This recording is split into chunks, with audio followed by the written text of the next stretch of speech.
for your Canberra Cavalry. Leading it off the shortstop, number 5, Vice Brand So-So.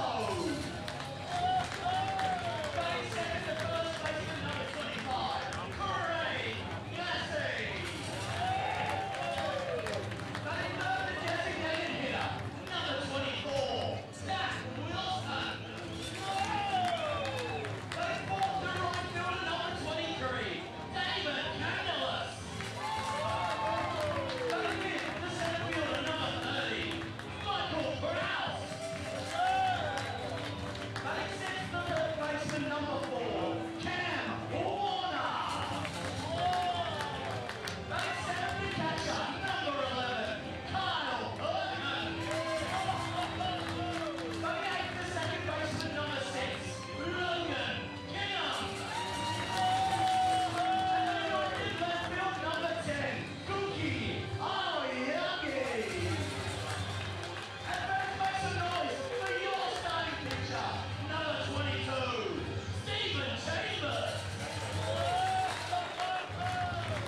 And there's your Canberra Cavalry led by head coach Michael Ward, with Michael Wells, Mark Saunderson, and the pitching coach Brian Gray. Now, ladies and gentlemen, please be upstanding and remove your hats for the singing of the Australian National Anthem by Emily Holdham.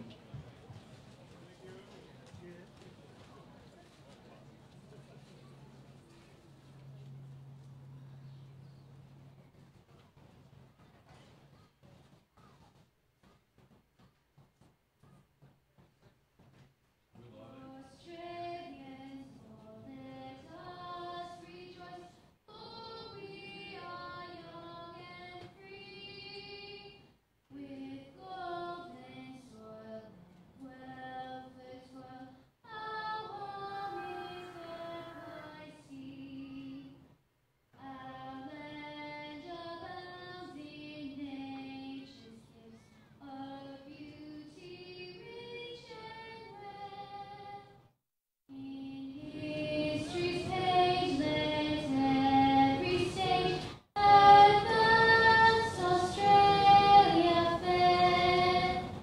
In joyful strains, then let us sing, advance Australia fair.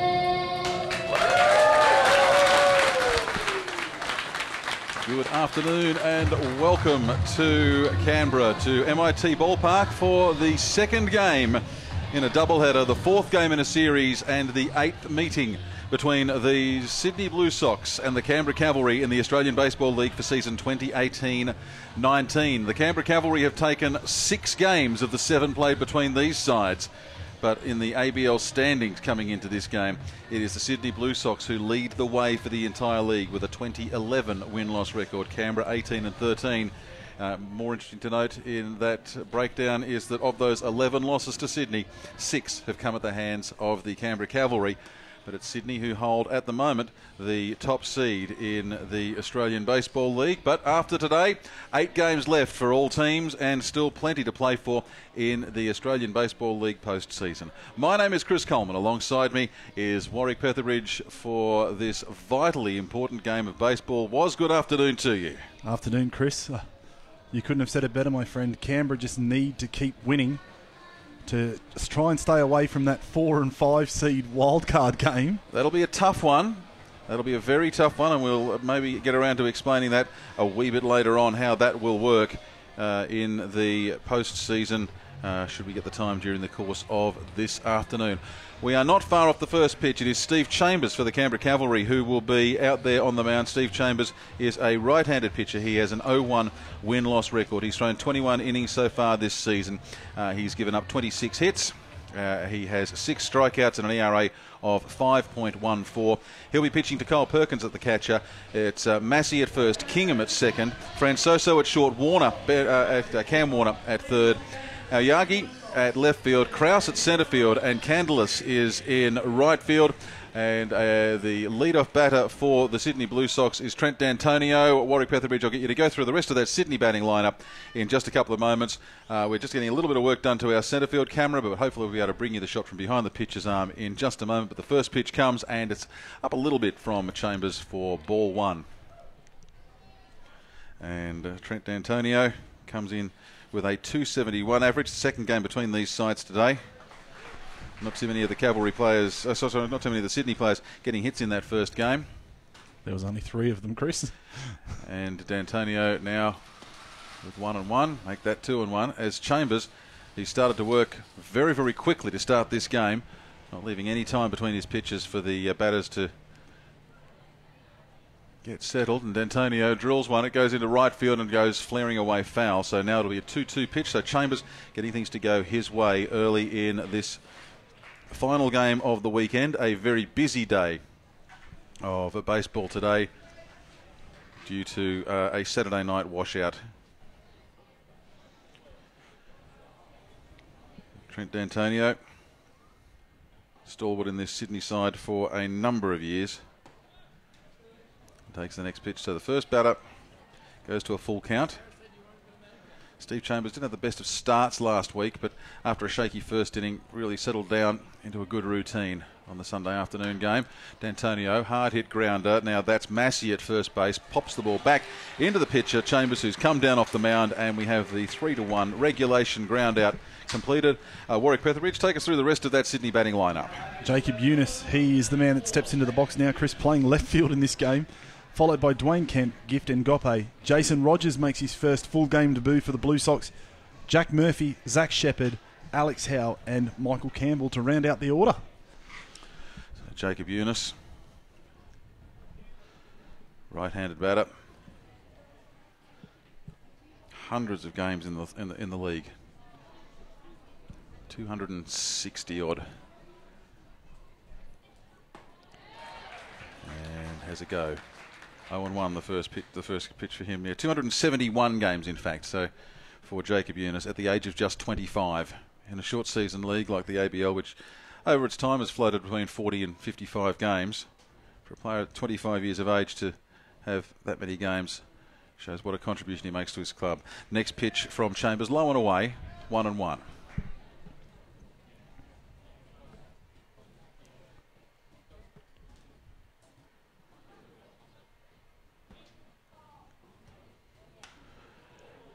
Should be fairly comfortably taken care of. Francoso's given the outfielders a lead as to where it's gone. It's around to left field, and now Yagi, who sat the first game of this afternoon out, takes the catch. The flight is 7. And left field is comfortably sorted, and Eunice is retired, which will bring up Dwayne Kemp, a man who was hitting them with a lot of power in the batting cages earlier today. He's been hitting them with a lot of power through the course of the season. He went 1 for 2 in the first game of the afternoon. I like the sportsmanship there by Kemp as he's walking around. Home plate umpire Ben Nash just gives him a pat on the back, gives Kyle Perchins a touch on the shoulder. Chambers gets ready. Working the bottom outside corner of the zone is Chambers. We did see Kemp batting in the batting cages earlier this afternoon, and anything that was slightly up and inside, he was absolutely giving it a rip. And there's one that he hit, I reckon he hit it so hard that it stretched the netting at the other end of the cage and thudded into the wall before rebounding. It was hit very, very hard. Count now 0-2, so Chambers ahead.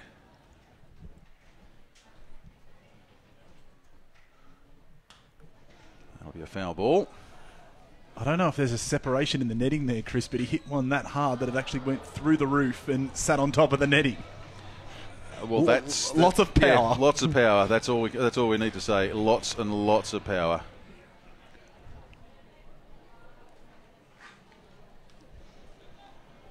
Long afternoon for the baseballers here. 16 innings of baseball scheduled. Little pop fly. That might actually land safe. Krause is quick, but he's not going to be that quick. Comes in, takes it after a couple of bounces. And Dwayne Kemp gets his 43rd hit for the season with a single to centre field. That'll bring in Gift and Gope. And Gift and Gope In the last game, the game earlier this afternoon, for the first time in 26 games, failed to get on base. That's a phenomenal streak. It is indeed, Chris, but I think the thing that he'll be probably cranky at himself the most about was grounding into 2 inning-ending double plays, especially in a 2-0 game. As you alluded to earlier, him and Kemp know each other's game very well. That's why they follow each other in this Blue Sox lineup. They do indeed. And so just having to wander off for a moment. Not quite sure what was going on there. A bit of rubbish or something had floated across the field. Anyway, it's all sorted out. So Ngope, fly ball, right field. Set underneath it is Candless, takes it quite comfortably. No problem at all. And we have half an inning in the books already. Quick game's a good game, that's what they say, isn't it? And that's a quick game to start us off, or a quick half an inning to start us off. I was going to say, Chris, if we're going by what they say, there's lots. Well, that's true. They, the unnamed they, plenty of them around the place. Despite what that scoreboard may say on your screen, it is not a one. There is not one run on the board there. Somehow we've ended up with a 1-0 on the scoreboard. It is not the case. It is definitely a scoreless game halfway through the first inning here at MIT Ballpark on this Sunday afternoon, the late Sunday afternoon game, as we move to the Sydney Blue Sox, where it is Josh Geyer pitching. Josh Geyer, really, this is a man who, if he's not on the attention of big league clubs, he really should be. He is a prodigious talent, and again has plenty of experience. He's been playing in the league since 2012-13.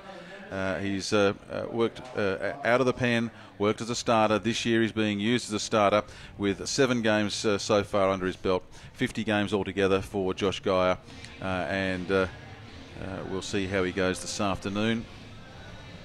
But again, the right-handed pitcher, ERA for the season of 2.01, thank you very much. And he has recorded 5 wins. Not so hard to do, given that Sydney have been doing some phenomenal stuff and winning lots of games during the course of this season. What have we got? 40.1 innings pitched for Josh Geyer so far this year. He's given up 35 hits and struck out 47. So he'll be looking, and his club will be looking for him to do that and try and grab a win in this series, which Canberra are looking for a sweep in. He'll be pitching to Murphy. It's Rogers at first in his first full game appearance for the Sox. Kemp at second and Ngope at short. Shepherd at third. It's Eunice in left field, Howe at centre, and Campbell at right field. And leading off is Michael Francoso. And Francoso, in contravention of the law of averages, just seeing his numbers continually rise. Now batting .463 coming into today's game. Swings through at the first pitch, decides that the best method for taking on young Josh Geyer is to attack him. Fails to connect. 0-1 is the count. Francoso, New England region native from New Hampshire.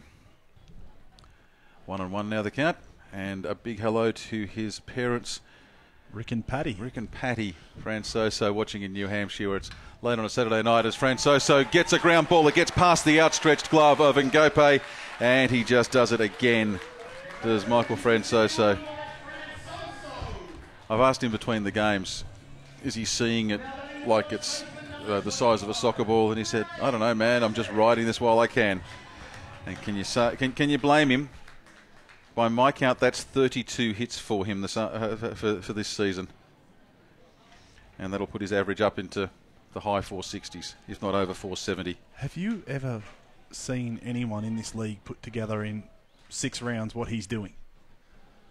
No. That's low to Massey. Ball 1. So Craig Massey comes in. And again, you're talking numbers. Craig Massey, an average of 288 coming into this game this afternoon.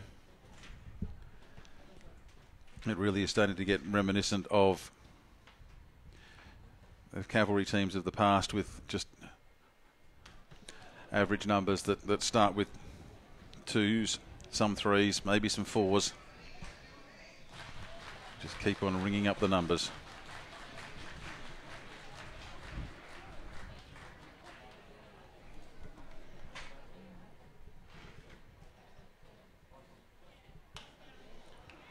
As he's drilled this down the left field line, it goes flying away into foul territory. Takes a nice hop and then takes a straight leg spin break over into Sarge's saloon.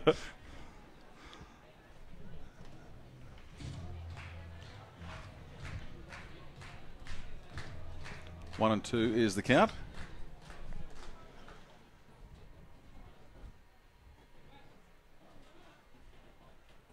One on.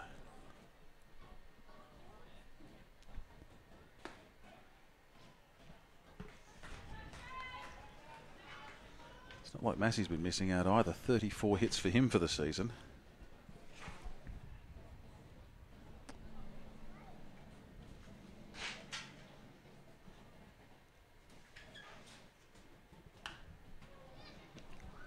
Straight back to the screen.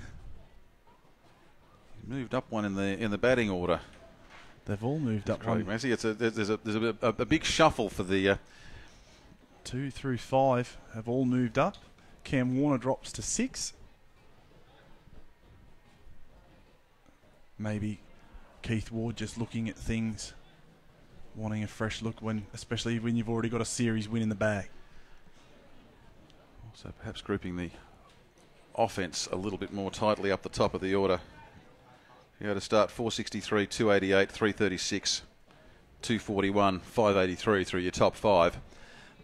More than handy. Full count on the batter. 1 on, none out. Massey takes a pitch on the outside from Geyer and gets a walk. Runners at first and second. And once again, Chris Coleman. Francoso on the full count, breaking from first at great speed. Third time today that's happened. They really are moving. I'm not sure what the tactic is, but a lot of the time this weekend, not just today, but all weekend, we've seen cavalry runners on the 2-strike pitches really having a big break from first. And now runners at first and second. Francoso at second. Massey at first, and Zach Wilson more than handy with the bat himself. He takes that first pitch high and inside for ball 1. But Zach Wilson with an average of 336.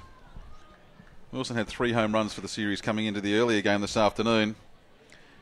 Had a pop fly to short to second, then got walked and intentionally walked, so he's only had one chance to really have a go this afternoon, as he sees another one spiral away from him. I wouldn't be surprised to see Murphy go out and have a chat with Geyer shortly.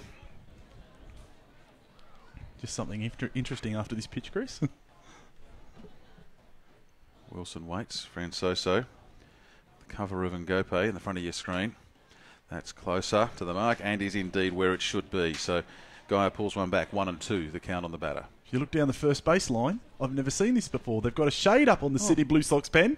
They're all huddled together in the shade. Most civilised. 2 and 1. I put the count the wrong way around. 2 balls, 1 strike. And that'll make it 2 balls and 2 strikes. Of course, we don't play a lot of day games in the ABL here in Canberra. We have usually Thursday night, Friday night, Saturday night. Sunday can be anything from a midday start to a 7 p.m. start for this season. This one, 4 o'clock in the afternoon. That shade sail really important. It's going to get quite difficult actually down that first baseline into third base territory. As the sun progresses, we see one hit straight up the middle of the park. And this may actually score runs here. It scores 1 as Zach Wilson gets yet another hit. He gets a single to centre field. Michael Francoso comes home. Craig Massey makes it all the way around to third, beats the throw in from Howe, and the Cavalry get a run on the board. And for Zach Wilson, that's hit number 40 for season 2018-19. We talked about it in the last game, Chris. That's great awareness by Howe out in centre field. By the time the ball got to him, a lot of pace had come off it. Francoso was scoring easily. Went for the throw to third to try and get Massey, but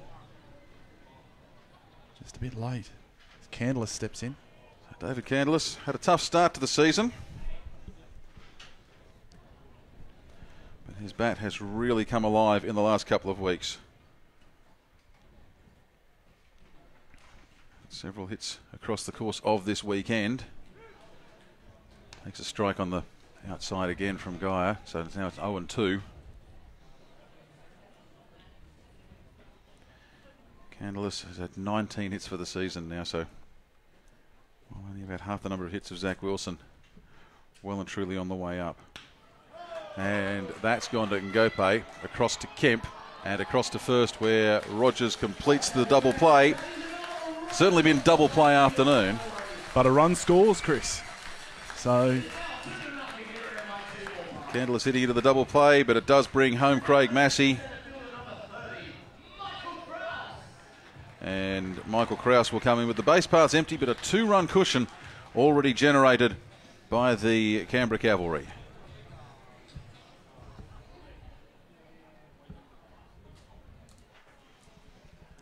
And this man looks at the first pitch, which again goes away from Gaia.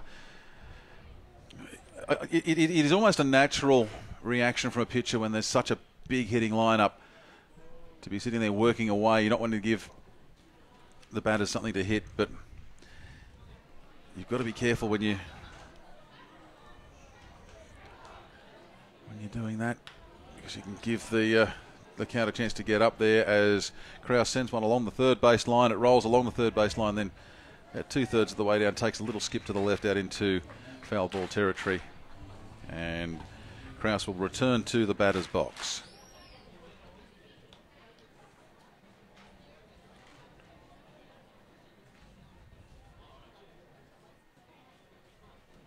So Krause and Murphy were actually, I've noticed there's a bit of chat between pitchers. Former teammates here at Canberra. They were indeed in the 2013-14 season. They know each other quite well. 2 balls and 2 strikes and 2 outs. Krause takes one high. I heard someone in the crowd then go, ooh, and I thought, I didn't see a move from the umpire. It wasn't the umpire, so someone's having a bit of fun there in the crowd. 3 balls, 2 strikes, full count. And Krause drills it straight back at Gaia, who hardly has to move, and he can make the easiest of plays across to Rogers.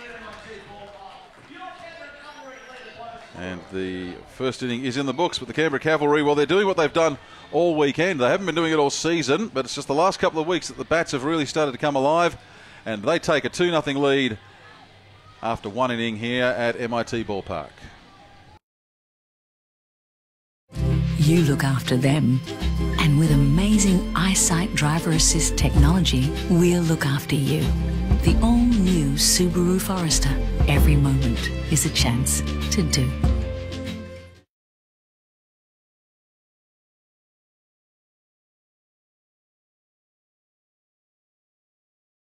Mr. Murray, have you decided on a name? We're thinking Callum. Calamari. Calamari. Calamari. Let's make it Jack. Drink it through with Dare iced coffee.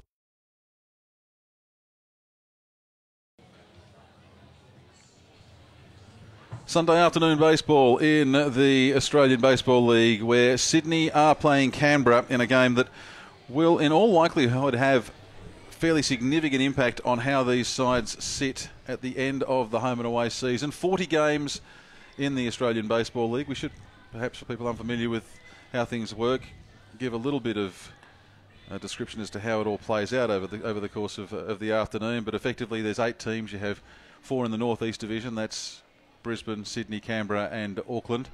And 4 in the South West Division, which is Melbourne, Geelong, Korea, Adelaide and Perth.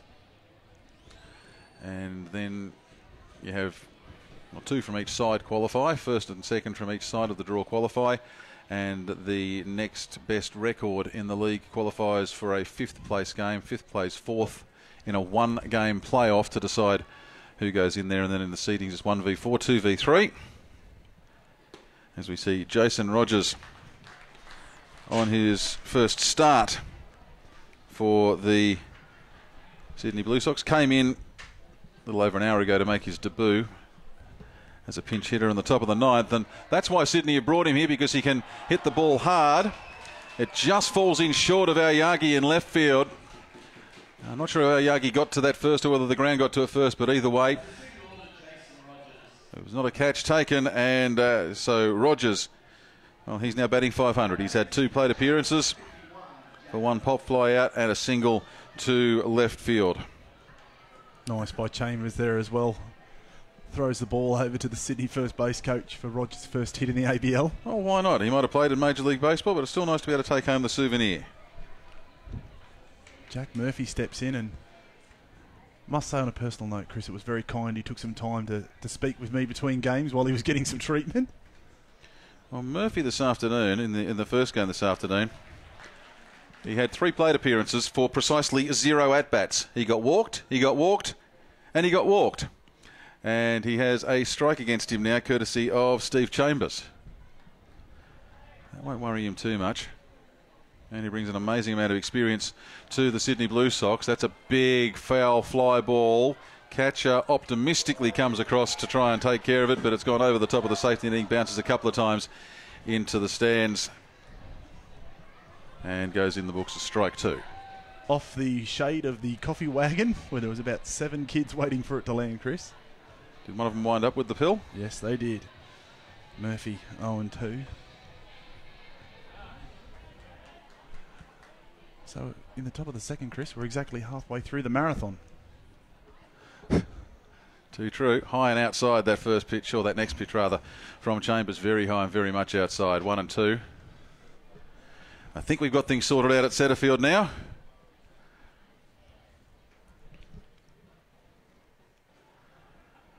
Jack Murphy, one of those rare characters who made both of us happy. 1-2. The count on him now. And a foul ball off to the left field side. Murphy keeps his at-bat alive. I say that because he's been part of the Dodgers organisation in minor league ball, and also was a part of the Indians organisation. So just past season. Both of us here, me being a Dodgers fan and was being an Indians fan, both of us happy to have a chat with Jack this afternoon on his return to Canberra. 1-2 remains the count. Fly ball. This is popping up. Francoso's called everybody off. He's got plenty of clear space around him and gloves it quite easily at shortstop. And takes the catch. No balls, no strikes for the next batter. And 1 out. Of course there's no balls, no strikes. Chris. Come on. We're only halfway through the marathon, my friend. It's been a long afternoon already.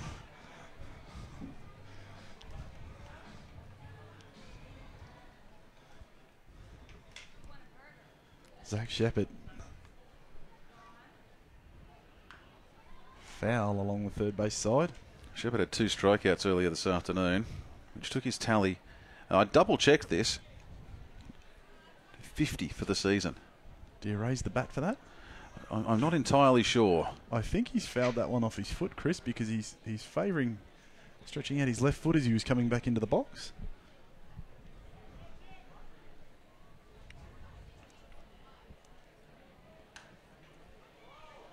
And another foul.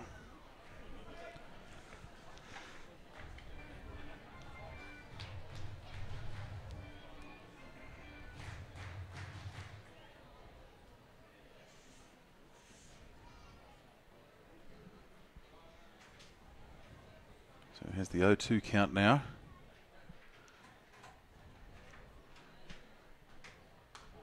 And now a foul up into the netting again. No, over the netting, in fact. Pops off the top of the netting and onto the roof of the stand. So 0-2. We get a good look at Steve Chambers here.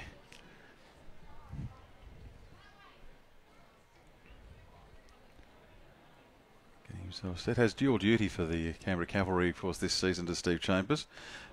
Goes for the breaking ball. It doesn't break. It just sits up very, very high. Far too high for anyone to be even tempted to swing at it.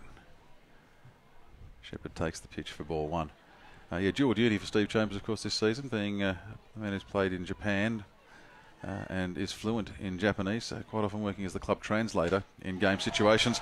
As he gets Zach Shepherd swinging, and Shepherd strikes out for K number 51 for the season. And the first for Chambers this afternoon. As you've alluded to in previous weeks, Chris Coleman, Steve Chambers will usually only, at best, punch about 4 innings deep and then hand it over to the bullpen. There'll be plenty of bullpen pitches for the Cavalry who'll be after a bit of a go this afternoon.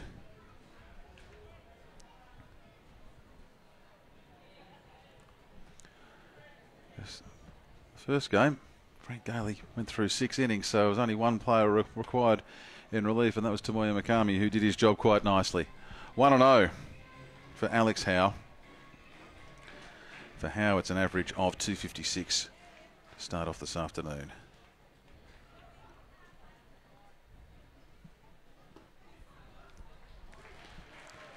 James is a man who's been around a lot in the ABL.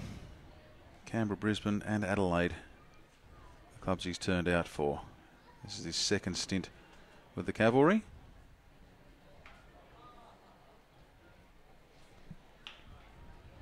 That one shouldn't be too much of trouble. Oyagi comes in from centre field and is able to get underneath it and takes the catch comfortably. So despite the fact that the Sydney Blue Sox have managed 2 hits for the course of the afternoon, they've yet to been able to turn any of them into runs. Canberra have also had 2 hits and have 2 runs on the board. Middle of the second, it is Canberra 2, Sydney yet to score. Sunday afternoon baseball from MIT Ballpark.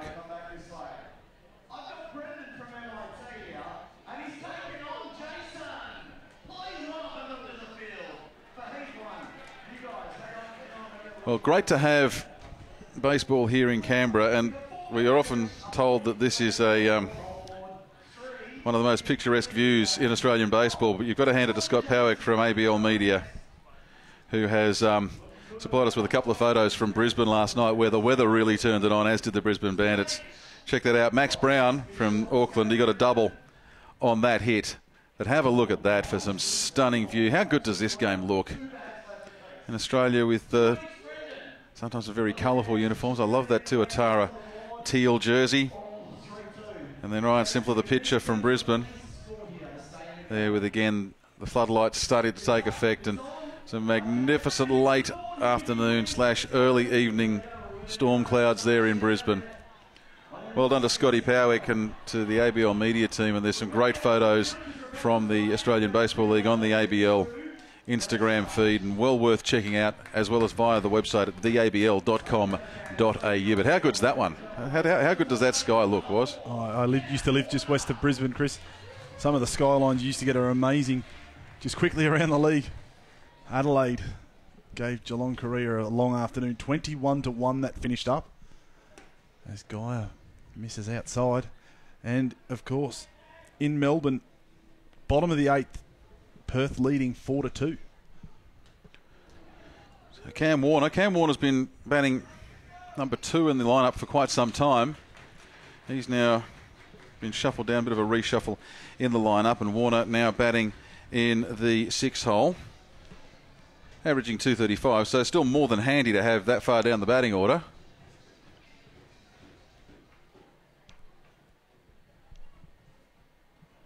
I'm just wondering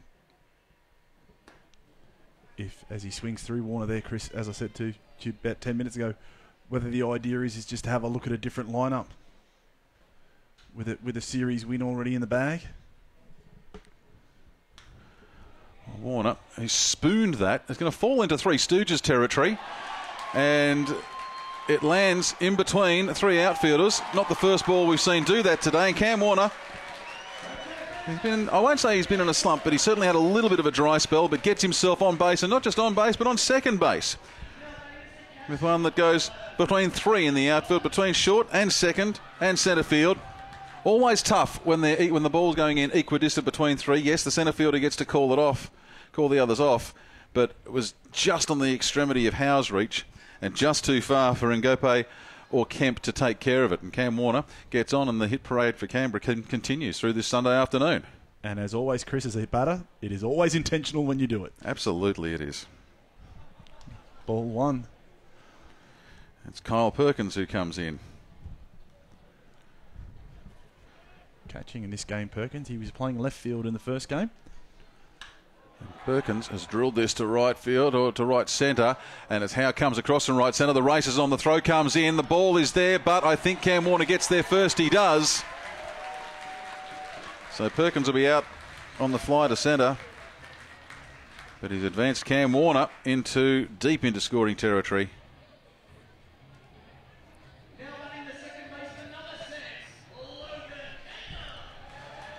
And completing the trio of Canberra locals in this part of the batting lineup, it is Logan Kingham coming in. I think We just had an appeal play at second to see if Warner had tagged up. The umpire said yes, he did. Oh no, here it comes now. And it's ruled safe. Well, Cam Warner was never going to be able to get back there in time, was he, from that point? So Logan Kingham hasn't had a lot of game time, but he's another Canberra product. Went off, played some college ball back in the local competition for several years, and finally taking up the option to get into the ABL at the age of 29. I did not realise he was that old. So just 7 hits for him for the season. Those 7 hits coming from 10 games as he swings through for a strike. If you look at him and Murphy, they almost look like brothers with the long hair and the flowing stash. Who's got the best hair? Who does it better? And that would be a strikeout for Logan Kingham. So that's 2 down for the Cavalry. Came into the game as a pinch runner in the 10th in the extra innings game, the extra inning thriller the other night here in Canberra. He did say to me he couldn't really think of too many better times to come into a game. He really did seem to enjoy himself. Kokiagi's had a bit of a break. Hasn't played for a couple of days, but he's in tonight. Average of 167 for this man. 78 at-bats for the season for 13 hits. As he gets a strike on him there. The 13 hits, 3 doubles in those, and some of those have come at very much crucial junctures. But really hasn't produced any big hits yet. Still building up. Only a young man is Oyagi, just 21. It's a 2-1 count now. Warner, the man at third, just out of shot. That's a pop fly. And that lands on the roof of the visiting team dugout. So no real danger. You're never going to be able to reach up and take the catch there.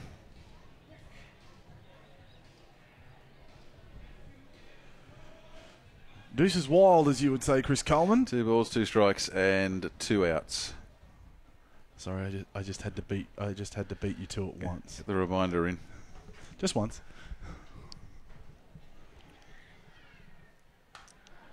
And another foul ball. So Oyagi doing the right thing for a man who's not a power hitter. He's doing an important job here, and that is working to make the pitcher, Josh Geyer, throw a few extra pitches early in the game. Can make a big difference late in the game, especially late in a series, which is where we're at now. And Oyagi looking to give some of the bullpen pitchers some work this time. They're not getting up to chase that. They'll leave it for the kids. It bounces off the fence in front of the bullpen. So still 2 balls, 2 strikes and 2 outs. 1 on. Can the Cavalry turn it into an additional run? And yet another foul ball. So Oyagi really starting to see the ball nicely now.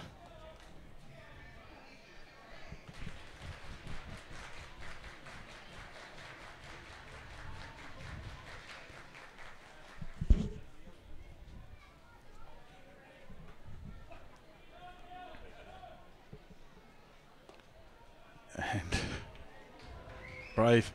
Well, it was low, but as we know in baseball, sometimes it's good eyes and sometimes it's good luck. Full count on the batter.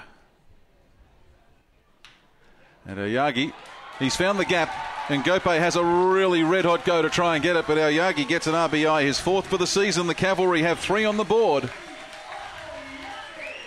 And Oyagi gets away from hit number 13. And has 14 against his name. Canberra lead 3-0. They've scored plenty of runs 2 down in this series. And that's another one to go into the books. 9 pitch at bat there from Oyagi. That's why I was surprised on that last ball that he was fouling off stuff on the outside because it was close, but he left that one. Turned out to be the right decision.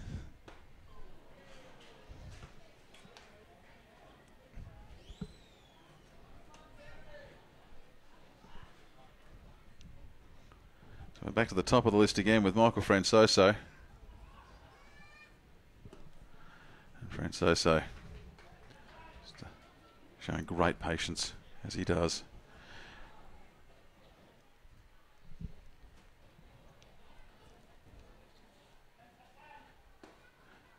When you're starting to hit at these kind of numbers, at 471 he is coming into this at-bat, you've just got to start to wonder what goes through a batter's head. Is there ever a time where that number starts to get too high that it'd start to play with you? 2 and 1. Oh, and it's another hit. He'll be 2 from 2 today. Our Yagi is tempted to go from second to third, but he stopped. He holds up, and it's a single for Michael Francoso, his second single for the afternoon. It advances our Yagi around to second. Runners at first and second. And for the Cavalry, it'll be Craig Massey coming up next. I think Ayagi remembered what happened to Michael Krause in the last game, courtesy of Michael Campbell. Oh, yeah, Michael Campbell put one right across from right field to Shepherd at third, 9-5, and absolutely nailed him.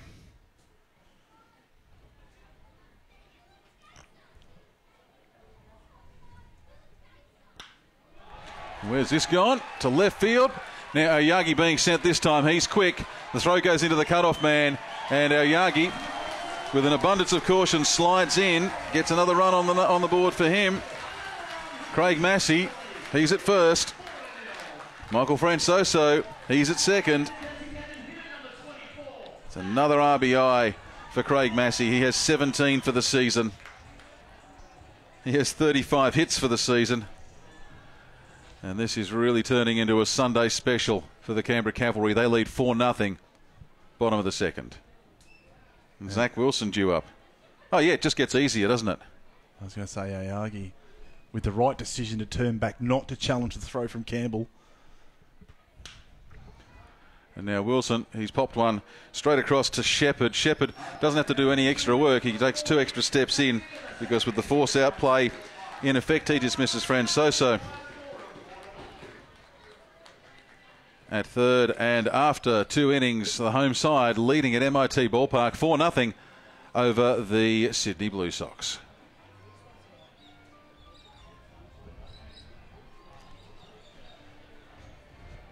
The all-new Subaru Forester. Finally, the recognition you deserve. Everything changes the moment you get in. Every moment is a chance to do.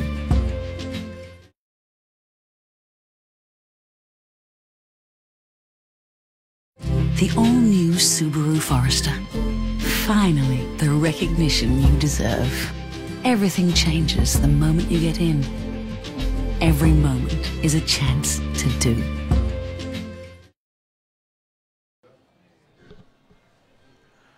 Sunday afternoon baseball at MIT Ballpark, where it is Sydney versus Canberra. Steve Chambers has thrown 2 scoreless innings for the home side. Josh Geyer has given up 4 runs for Sydney, but it's only early, and one thing we can say for sure, Warwick Petherbridge, is that this series has given up plenty of swings in the scoreline, and I don't think either side would be comfortable at a 4-0 lead. Not at all, Chris, not at all. Especially being Sunday. Last game, lots of arms in the bullpens. Well, that's the thing. If Steve Chambers can get through, say, 4 good innings, they might give him into the 5th to allow him to claim the win if he's still in front at that stage. But if he starts to tire at all, the hook will come straight out. This is Michael Campbell. As we've been saying all weekend, how handy to have a man coming in at the bottom of your batting order with a batting average north of 300. 330 it is this afternoon. Sends the ball into foul territory in one direction, sends the bat into foul territory in the other, and goes back to apologise to the umpire for scaring the proverbial out of him and the catcher. I think maybe the tail end of the handle. I think it may have. May have clipped home plate umpire Ben Nash. Well, we have it printed in large letters on every ticket to baseball games to watch out for not just balls flying around the place, but bats do occasionally fly around the place as well. The 0-2 pitch comes, and it's high and inside, 1-2. Chambers certainly looking a lot more comfortable in this start than last week. He really did. Just, I'll dig up some notes from last week in a minute. 1 and 2. As Campbell fouls away again. You dig up your numbers, I'll take over for 2 pitches for you, mate. Well, I can tell you last week he walked Eric Jenkins to start with. And then had a double that he gave up to Nick Tanaloo a little bit later on. Tanaloo was brought in by Bo Bishop, who had a big hit as well. He'd given up 3 hits and a walk in that first inning and 2 runs. And in what turned out to be a 3-2 ball game. It was a really tough first for Chambers. After that, though, having given up 3 hits and a walk in the first inning, he only gave up another 2 hits. Didn't give up another run. 64 pitches he threw all up. So once he gets into his groove, very, very hard to get away. Man with plenty of experience both here in Australia and in Japan. He's also played plenty for the Australian national team, and I'm sure he'll be on Dave Nelson's radar for the 2020 Olympic campaign, which starts in November this year. Hard hit. Picked up by Warner, sends it across and makes the play. That's the longest infield throw. Warner was deep at third, got it across to Massey and completed it. Campbell's quick, but he ain't the Flash, and that's 1 down. Brilliant glove work by Warner at third. Always the hardest as a right-handed third baseman with that backhanded pickup, especially with the ball. You don't know if it's going to rise or if it's going to skid.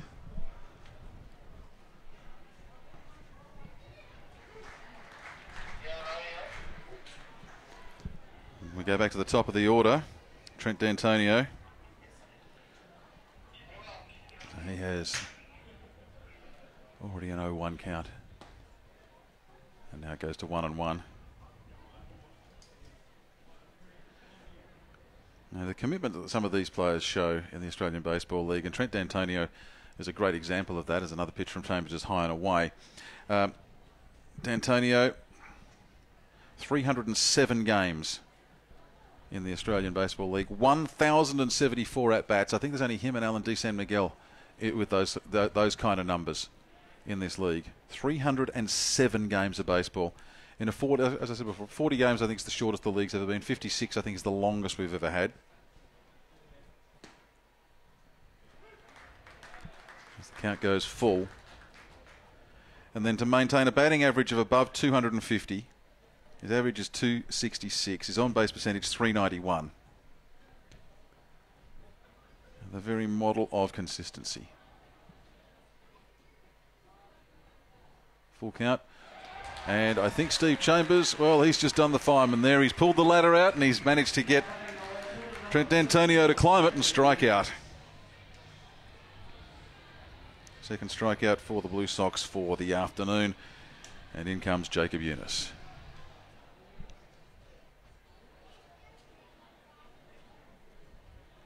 Hard spot for the batters now, Chris, with the shadow of the stadium lighting right across the front of the plate. It's just at the... It'll only be there for 5 or 10 minutes, but it's very, very difficult. Chambers has got that breaking pitch in there again. And this is the time to throw the breaking ball now. When you've got that little bit of shadow there, you're a batter, you're trying to watch it. Watch the ball onto the bat. And it just goes through, flick, flick, flick through the floodlights. High fly ball. Catcher, Kyle Perkins, has plenty of time to throw the mask away. Warner was there to provide backup if needed, but it wasn't required. Pop fly to the catcher in shallow foul territory, and we have 2.5 in the books. The Canberra Cavalry making short work of the Sydney Blue Sox so far in this final game of the regular season between these clubs. And Canberra still lead by 4-0. What do you think of this one so far, Was? Very good if you're a Canberra fan. The Sydney fans will be wanting something, Chris. Just want to run something past you. You alluded at the start of the coverage. The North East Division is jam-packed. Sydney 20-11. What is it? Canberra 19-12. So Sydney 20-11, Canberra 18-13, Brisbane 19-13. So here's the way home. Canberra and Brisbane play each other next week in Brisbane. Huge series. Sydney are at home to Auckland. Auckland will be looking to do some damage there, and they're capable of doing that. And then Sydney are away to Adelaide in the last week. Brisbane are away to Geelong, Korea, while the Cavalry host Perth at home. That's the run home for both sides, all three sides. The hardest run there is obviously Canberra, having Brisbane next week, and then hosting Perth, who are doing quite nicely in the Southwest Division. But it's the old story. If you aren't good enough to beat those sides, you're not good enough to be in the finals. So Canberra, largely, their destiny is in their own hands. They just have to keep on winning. And if they can do that, they need to win 3 against Brisbane next week. That's the thing, because Brisbane currently hold the tiebreaker. Well, Brisbane won 3 here. Yeah, so Canberra would need to win 3 in Brisbane. That's a tall order. By no means impossible, but it's a tall order. David Candelas batting clean up in this game. Leads off to start the third, having hit into a double play. Back in the first inning. Respectfully saying, please, sir, I disagree. Hold on.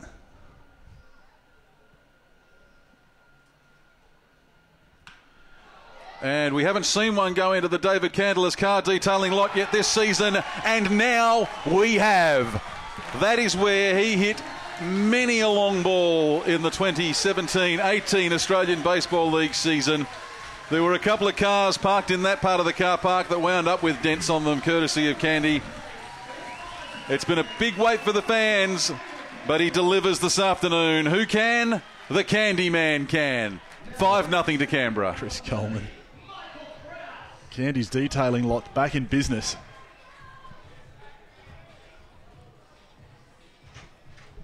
And then all of a sudden, Guy has to regroup. Krause, he's after the first one as well. He wants to have another go. That's the first home run for David Candelas this season. I would endeavour to say that's the longest he's had to wait in an Australian Baseball League season to go yard.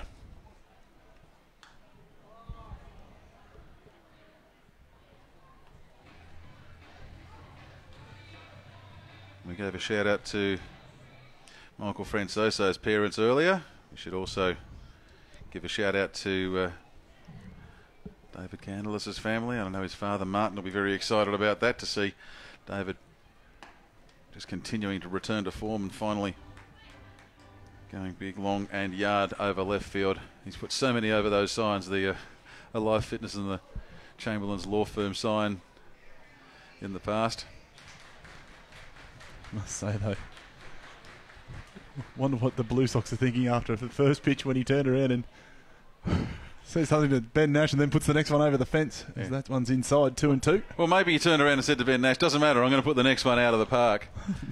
Exactly, Chris Coleman. He may well have just said that, but Candy takes to a 5-0 lead, and now Krause with a 2-2 count.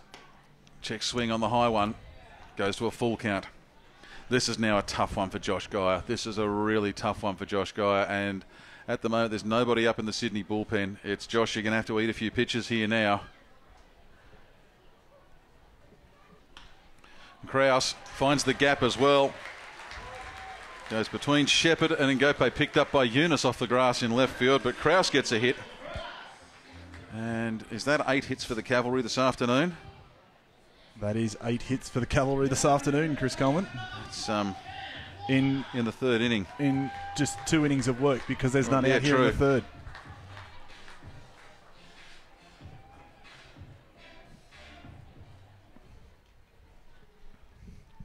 It's 6 batters to have those 8 hits, I think.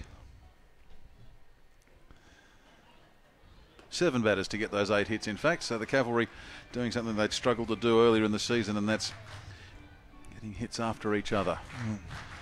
The only man to have multiple hits is the music charts, the hit machine, Michael Francoso. He just keeps on doing it, doesn't he? Cam Warner. He had the calculated in the whole hit that he turned into a double.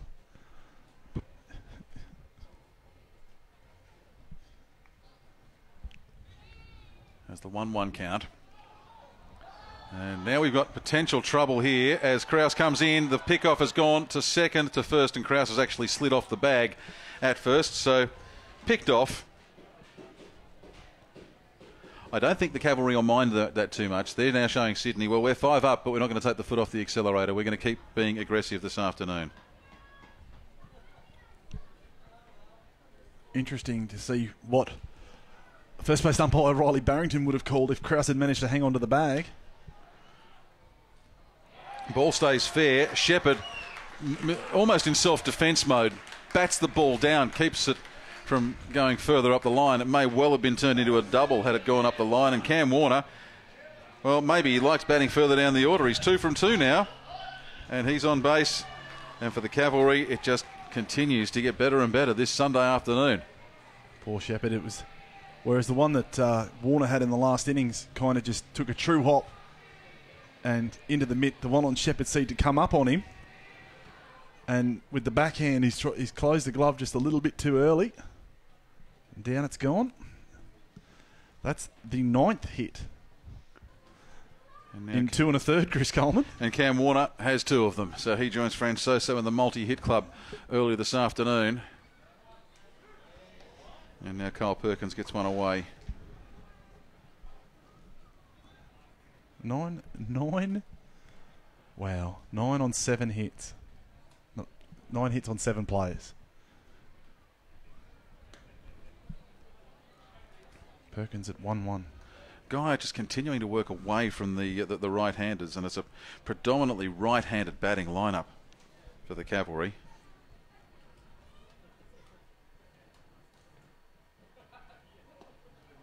And as I say that, Guy comes back on the inside.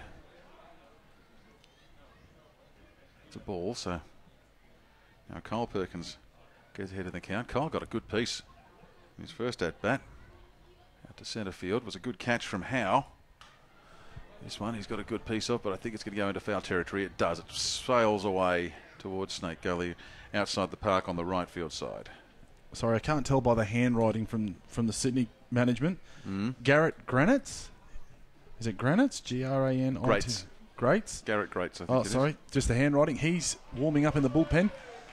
Little flick backhander from Kemp to Ngope. That's the sign of 2 players who know each other's games very, very well. So Kyle Perkins hits into the force out. And Cam Warner is dismissed there on a very cute little 4-6 flip. Well, that's all he had. Wouldn't have had time for the change over to the hand. He just... And that brings in Logan Kingham. Perkins is one of just 2 Cavalry men not to get a hit so far this afternoon. Here's the other one. Logan Kingham. In fact, Kingham the only man to strike out for the Cavalry so far. First pitch to him is low and away.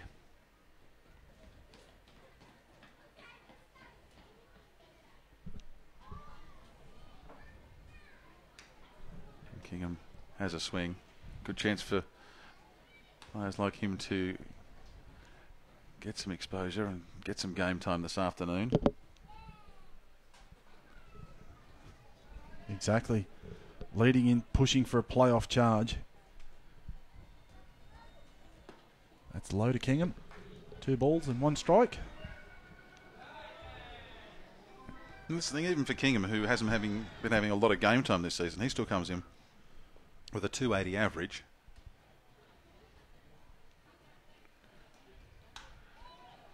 That is a very big hit.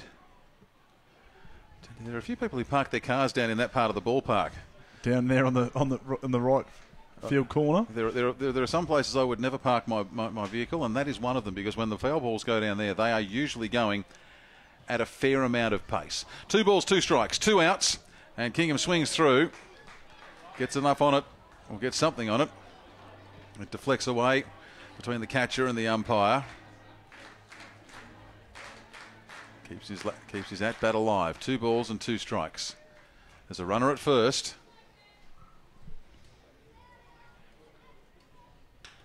And now a slow roll. I may have even broken the bat there. Shepherd picks it up, sends it across, completes the play, 3rd to 1st and out. I suspect that will be the last time that Logan Kingham uses that particular piece of lumber. It didn't sound like he got a whole heap on it, and it sounded a very, very hollow sound.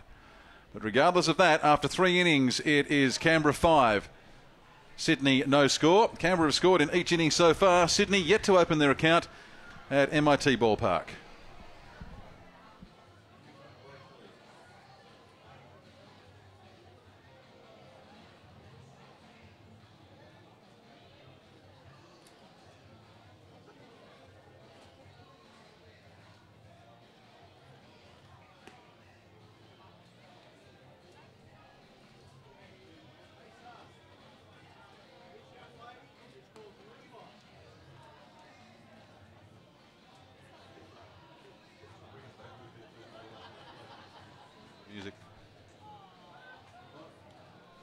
5-0 here at MIT Ballpark.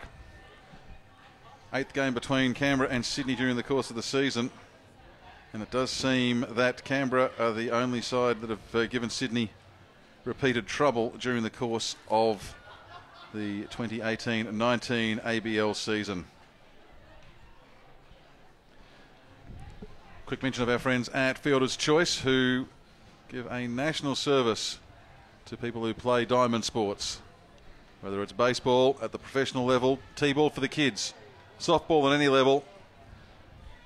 They give great service, tremendous advice at all levels of the game.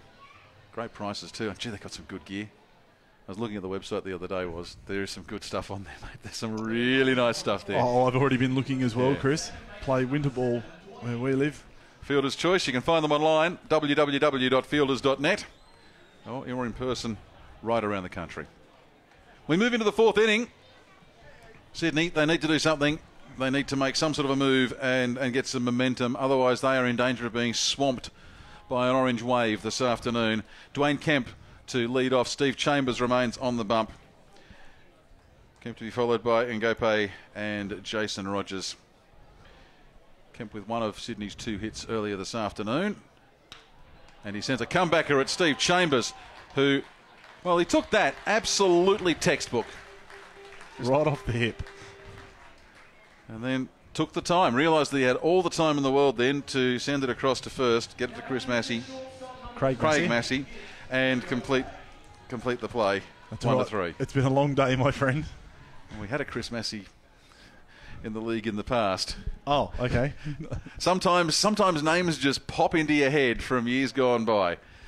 Gift Ngope. I don't think there's been any other Ngopes. I don't think there's been anyone else in the Australian Baseball League called Gift play in the past either. Now, that was interesting. I don't know if Gift Ngope was ready, and Chambers throwing a very wide ball there. That may have just been a free pitch for everybody as the count levels up at 1-1. I'm sure Ngope was still... Doesn't matter. Once he's in the box, Chambers is he's ready to go. He goes. But you just don't see it very often. And it was interesting that Chambers with the pitch was, or the breaking ball, well outside. And Ngope swinging there. We'll get back to the present, 1-2. So as mentioned, Ngope had a 25-game streak or a 24-game streak of getting on base prior to the first game in this doubleheader today. That streak was broken. So if you're looking to resurrect it, or start a new one for the remainder of the season, as the count now 2-2. Chambers here, 1 out in the 4th, Chris, looking very good. And now we've got time called. I'm thinking it's the umpire who's actually called time there. I'm thinking home plate umpire Ben Nash had something there. Maybe an insect. 2-2. That's hit hard. That'll be a base hit, possibly more. Aoyagi picks it up on the warning track. Now he'll turn around and throw it in towards second. This will be close. It'll be very, very close. But he's safe. Well, that's knowing all about where you've hit the ball and knowing about your own speed and about the man who's fielding it out there. It's a game of inches, despite the fact that it's played on field with a fence 400 feet away. Baseball can still come down to inches, and Ngope getting there and just perhaps indicating, sorry for the heart failure. I know he wants to get rid of his gloves there, but gets himself onto second. Well done, Gift Ngope. And the streak starts again, or a new streak starts. When one ends, another begins. Jason Rogers singled in the second. Also as well, throw on the wrong side of the bag. Kingham had to move over to the shortstop side of the bag to get it. And Ngope was able to slide in behind him. 1-0. Make that 1-1. Yeah, nothing like a bit of a challenge. And the challenge for Steve Chambers here is to go with Major League Baseball and NPB experience in Jason Rogers. The 1-1 pitch with 1 out and 1 on. There's Ngope. Pitch comes, Rogers hits the ball off into foul territory, 1-2. As the guy before him had and the guy after him played at AAA. Doesn't get any easier. Not really. Not really. Canberra have done well his pitching staff all weekend.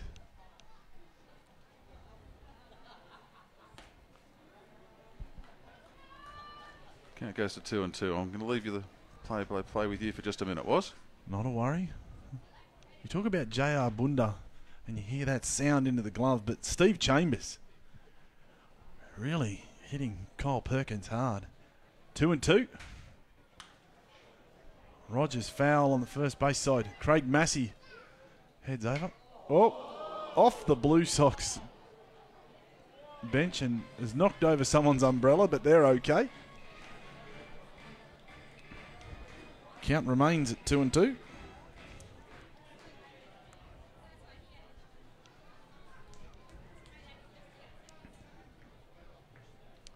Sydney need to get something going here in the top of the fourth. Down 5-0 early to this Cavalry lineup.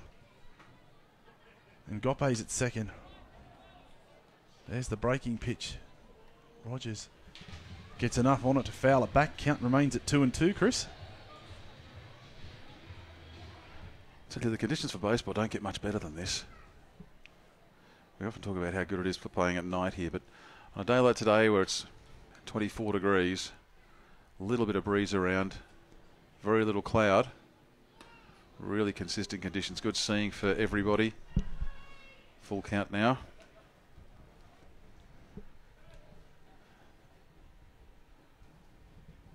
And that bit of shadow in front of the batters now just about out of play.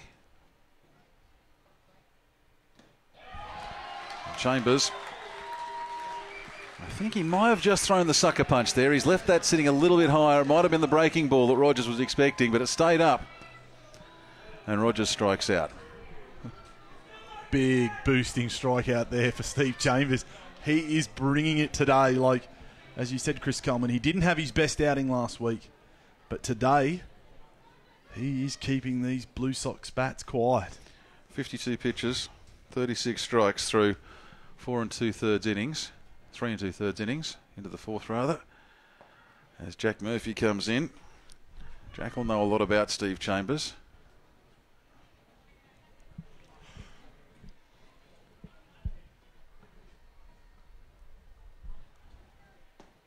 As he checks the swing, but when they're there, I don't think it matters too much. Beautiful breaking pitch, starting high. Dropping over, fooling Murphy to check his swing and dropping perfectly into the glove of Kyle Perkins. You mentioned it before that we had a chance to have a chat with him between games this afternoon as the count's 1-1 on him. And that'll be going out towards Oyagi in left field. It may go further than Oyagi. It does. Jack Murphy, prior to this weekend, had not hit a home run on his return to the Australian Baseball League. But, well, I said it many a time when he was playing for this club, and I'll say it now that he's playing for the Sydney Blue Sox and comes back here and hits his second home run of the season, his second home run of the weekend. There's someone who writes some good stuff for this man, and Jack Murphy, you'd have it no other way than to hit a couple of home runs against his old team in his old ballpark. And it's a 5-2 ball game. I don't think that'll bother Chambers too much. That was a really good pitch. It was just Murphy was equal to it. But then, of course, first pitch, Zach Shepherd. He lines one to left field. So Shepherd gets himself on base, and I suspect that now there might be some movement happening up in the Cavalry bullpen. Yeah, there is a catcher in full gear sprinting from the dugout to the bullpen. That's usually the sign that the change is going to be rung fairly soon, when the bullpen catcher is not just jogging up, but he was actually going at a speed to try and rival Usain Bolt up that line. 2 outs, no need for the Cavalry to panic. There's still a 3-run lead. Zach Shepherd has been struggling with the bat, but he got a hit, and now Alex Howe is on. So you were saying, Chris, before the home run, we had a chance to talk to Murphy in between games? Yeah, and he just loves playing baseball. You could tell just from the short chat that we had just how much he loves playing baseball. 0-1, make that 0-2 with the foul ball. And his enthusiasm. Into the Sox dugout. And he said... Oh, no, there it is. Back out again. I asked him if there was any chance that he'd be playing anywhere after this ABL season had finished. He said it'd have to be the right offer because he just wants to enjoy playing. And it's so refreshing to hear a player talking about wanting to enjoy playing as opposed to playing for money or for career. Just talking about playing it for the fun of it, as we see. Well, that's a stolen base for Zach Shepherd. And Kyle Perkins sends the throw across. And I think it's fair to say that Francoso and King are not necessarily communicating or reacting at the best of speed there. The ball getting through. Both went to the bag. Both went to the bag, exactly. No one was backing up. And, yeah, when both players go to the bag, sometimes the ball will get through. But in the end, minimal damage done with Zach Shepherd stealing the base successfully, getting out to second. And minimal damage limitation now because Alex Howe strikes out. And after 3.5 innings, it is 5-2 with the Sox having pulled a couple back. But the Cavalry still leading here in Canberra.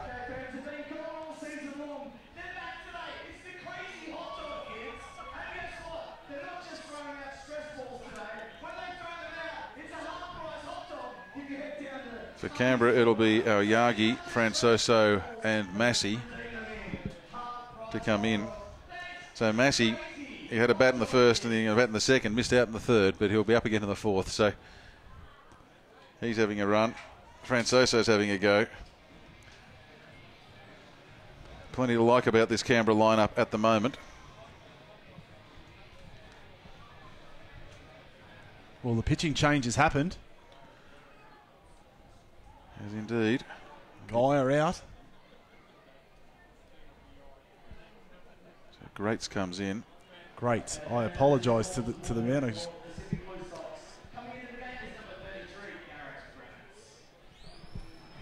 Oh, double check that. It was just the writing on the sheet, Chris, but submarine style pitcher. I am interested to watch this. Well, a very different dynamic, a very different view of the game coming up for the Canberra Cavalry batters. I was watching the warm-up pitches. And my apologies, it is indeed Garrett Granitz. No. I was all good, Chris, but let's watch this. Just watch how low this pitching hand gets to the ground by the time he releases it. I don't know how players do this. It's knuckle scraping. I've seen pitchers actually scrape the ground doing this. That release point would be less than 2 inches off the ground.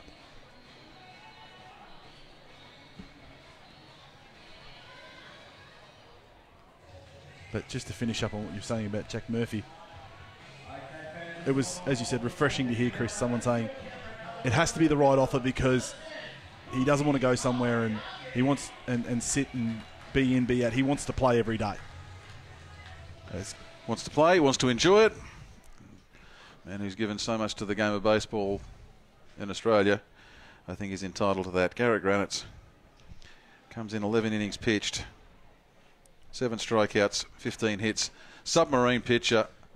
I've never faced a submarine pitcher, but it's just watching it from afar. I don't know how, as a batter, you actually pick that up because that ball is coming from only inches above the mound.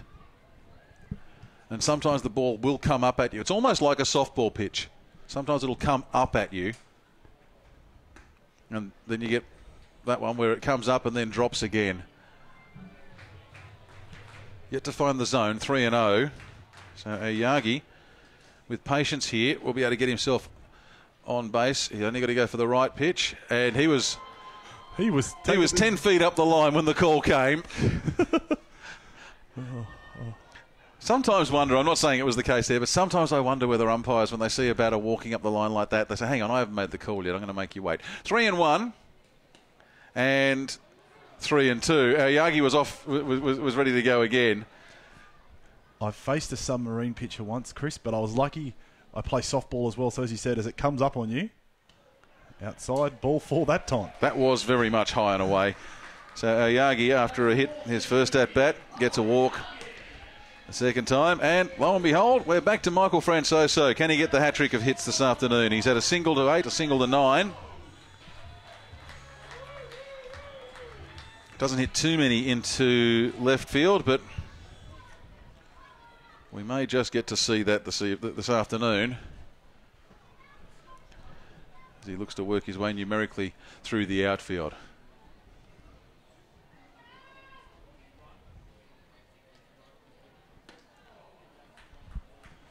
And Granite's still on the inside, or now on the inside to the left-handed Francoso. Might be a bit easy for the lefties in this Cavalry lineup, Chris, with the ball coming into them.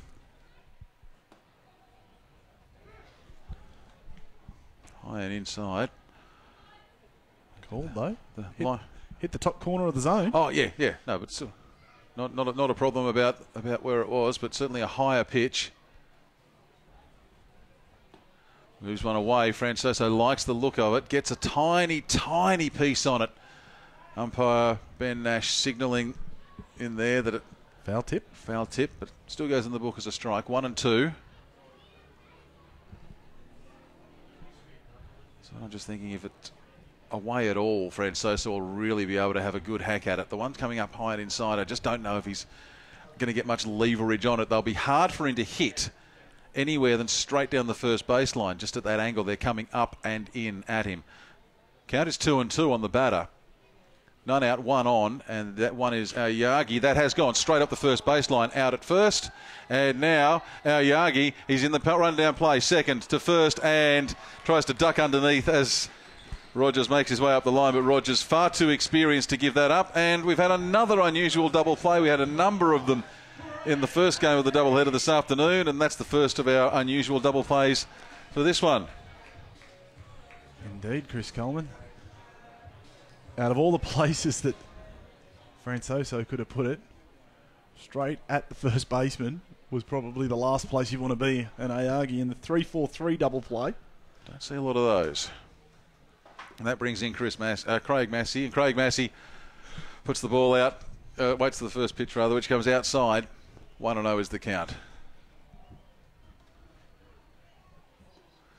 And again going away, so I'm wondering now with Granites whether it was actually a deliberate ploy on Francoso to keep the ball up and inside to try and make him hit it up the first baseline, because with Massey he's working exclusively outside at the moment.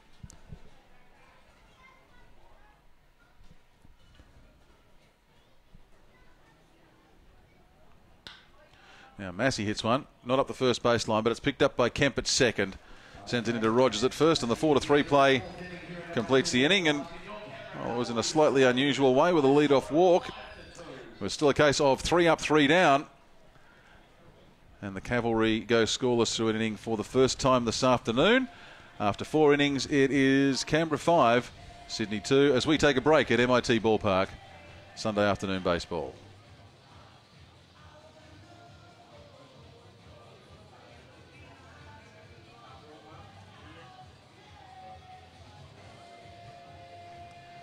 So we're near the halfway point for this game, with the 4th inning completed. Just having a look around to see if we've got any changes being made.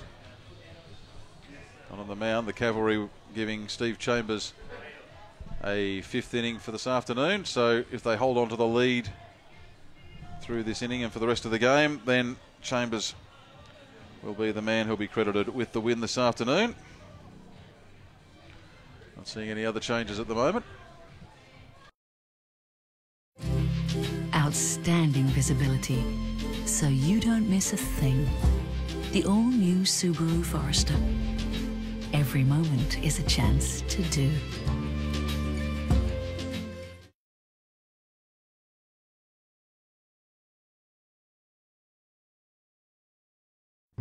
See this? This is what you mean to us. No, seriously. Why? Because we see greatness in you. It's right there, inside, just waiting to be discovered. And we should know, because we're number 1 too. Number 1 in the ACT, for full-time employment, for starting salary, for student support, and learning resources. Yep, all the things that matter. With Steve Chambers on the bump, he's pitching to Michael Campbell. 3rd inning, funnily enough, also started with Campbell as the lead-off batter. 5-2 the scoreline.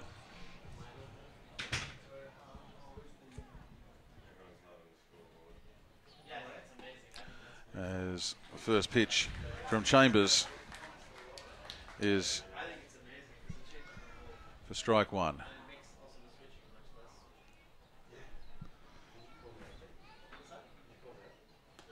High and inside.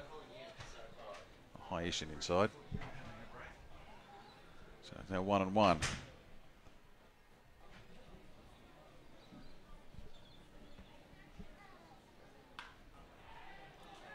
Fly ball.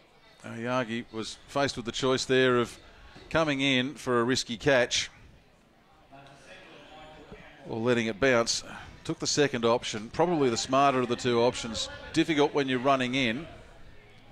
And I'm just looking at him now out in left field, and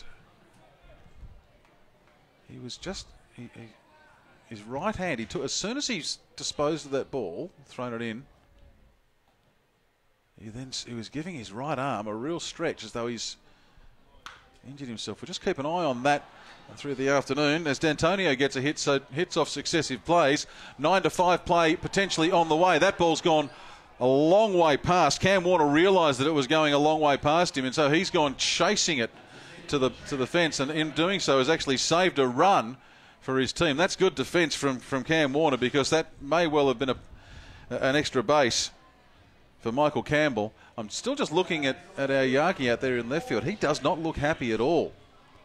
No, he's signalling to the dugout something, Chris. I reckon he might be done. He may be injured out there. Candelas as well. Keeping an eye on him. He just grabbed at his back the second he let go of that ball. Well, he's had some back issues during the course of this season. But he seems to be moving a bit free at the moment. But Sydney, runners at second and third with none out. Real chance to pull one back, and I would imagine that Chambers won't get too many more. Candelas tracking around. Here. Gets underneath it, takes it in foul territory. It'll go in the books as a sacrifice fly as a runner comes home. And suddenly, the 5-run lead that Canberra had about 15 minutes ago is now a 2-run lead, as Sydney have added another one here. 5-3, 1 out in the 5th inning.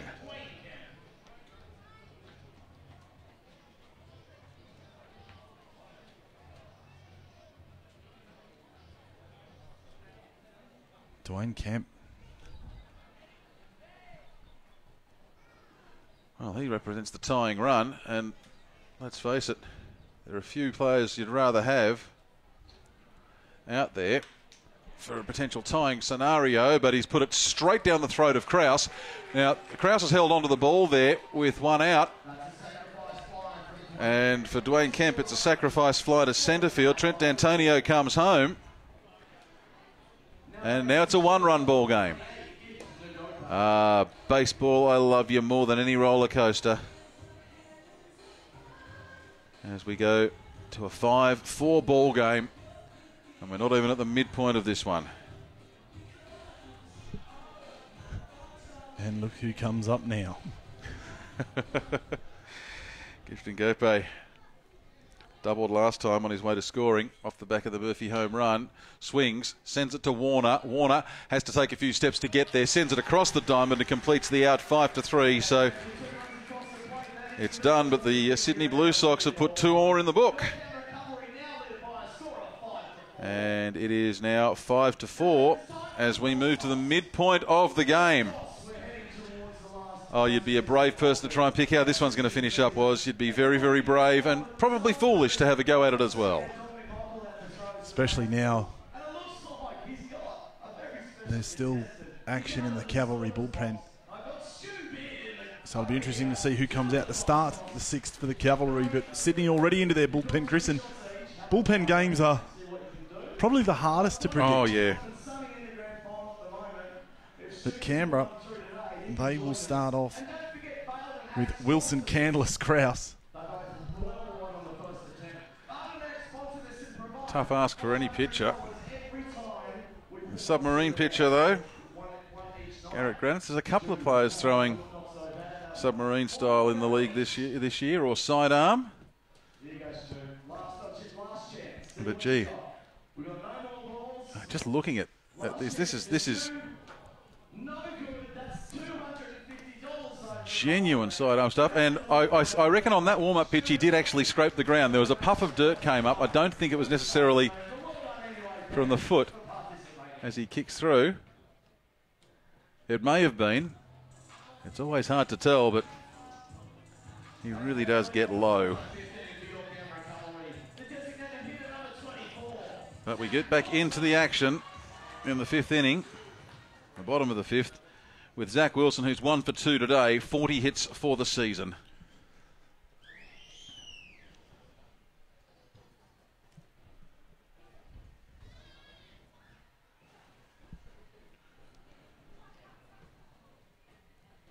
I don't know if anyone actually keeps stats on how batters go against submarine pitches. I'm sure that somewhere in some long-lost statistical archive on the dark web, Chris. There'll be one somewhere.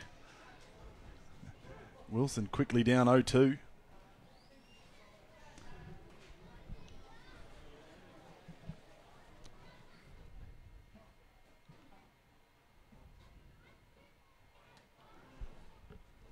So that was interesting. Through a breaking pitch, but that was a traditional. Yeah, I was going to say that was not a submarine pitch. That was up and over. So he's showing us even more now, Garrett Granitz. Which way does he go now? And now it's a sidearm. And that's the breaking pitch, and that could be useful to the cavalry hitters because when they'll know that that's coming.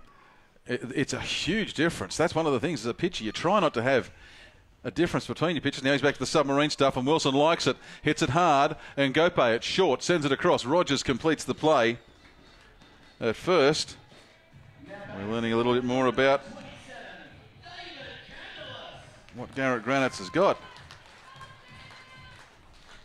But it really does telegraph the punch. And if you can tell me that David Candless hadn't been sitting there before and keeping an eye out for some sort of advantage, well, I reckon you're a very, very brave person to try and get that through us this afternoon. And Candless, well, he likes the first pitch that he sees. He puts it down right into the corner of the park in right field. And he's turned it into 2 bases. So David Candless, well, his slow start to the season, I think, has been completely obliterated by a weekend that he's had plenty of hits, 2 in a row, in fact, this weekend and last weekend.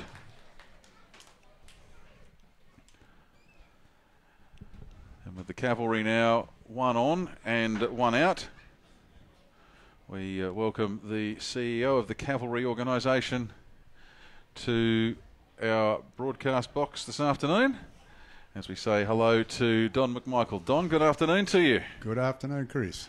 Good to have you in for a quick chat this Savo as the Cavalry with the bunt up the line from Krause, and he's going to race it, and he might just beat the throw. No, he doesn't, but he advances the runner. It's an interesting bunt. That's not quite your power bunt there was, but certainly a fast bunt up the line that Krause has had to chase and has almost run faster than it to make it up to the line, but he's the second man out. Candless advances to third, so 2 out, 1 on. Don, let's get straight down to business. How are you feeling at this stage of the ABL season? Look, I think we're starting to hit our straps a little bit. The bats are starting to fire a bit, and cautiously optimistic, but we've still got a long way to go. 3 against Sydney is an outstanding result because Sydney are a great side, but we've still got a lot of work to do. We've got a hard run home against Brisbane and Perth, so if we can do well against them, we're a big chance. Well, that's the thing. It's really for Canberra. It's the players' destinies in their own hands, as we see a high inside pitch from Granitz to Cam Warner. 1-1 is the count. But the players' destinies in their own hands. If they're good enough, they'll be in the postseason and placed well going into that postseason, largely off the back of this series as Warner swings through, where they've picked up so far 3 wins against Sydney and lead going into the final game. Yeah, exactly. It's very much in our hands now. I think we've got the capability of going equal with everyone. So I think it's just whether we can get the bat swinging, and they're looking okay at the moment. But it's such variation to it. The inconsistency is what's been killing us so far this season. Cam Warner swings through. It's a Kemp to Rogers, 4-3 out, and after 5 innings, the Cavalry still leading, but it's just a 1-run ball game. We Well, we've seen plenty of those here at this park over time, and no real surprise that this one's turning into a game of swings and roundabouts. 5-4 after 5 innings with the Cavalry CEO Don McMichael. So Don, a lot of change to this Cavalry roster over the last couple of weeks. Unlike in past seasons, though, something that you've really, as an organisation, been able to plan for and be prepared for this time around. Yes, we've changed our recruiting strategy considerably this year, Chris. The Padres were very good in giving us the heads up as to when the boys would be going home, which was just before Christmas. The Japanese Bay Stars, they've been fantastic in allowing their players to stay to the end of the season, but what that's enabled us to do is to bring in players when they're needed. Last year, if you remember, we had players go home at similar time around Christmas, and that really left us in a hole because it was unexpected, but it's worked well this year. We brought in Krause and Youngana. You can see what Krause has done. Youngana's going to be outstanding. Two-way guy's got a big bat, so hoping to get him out in the field as well.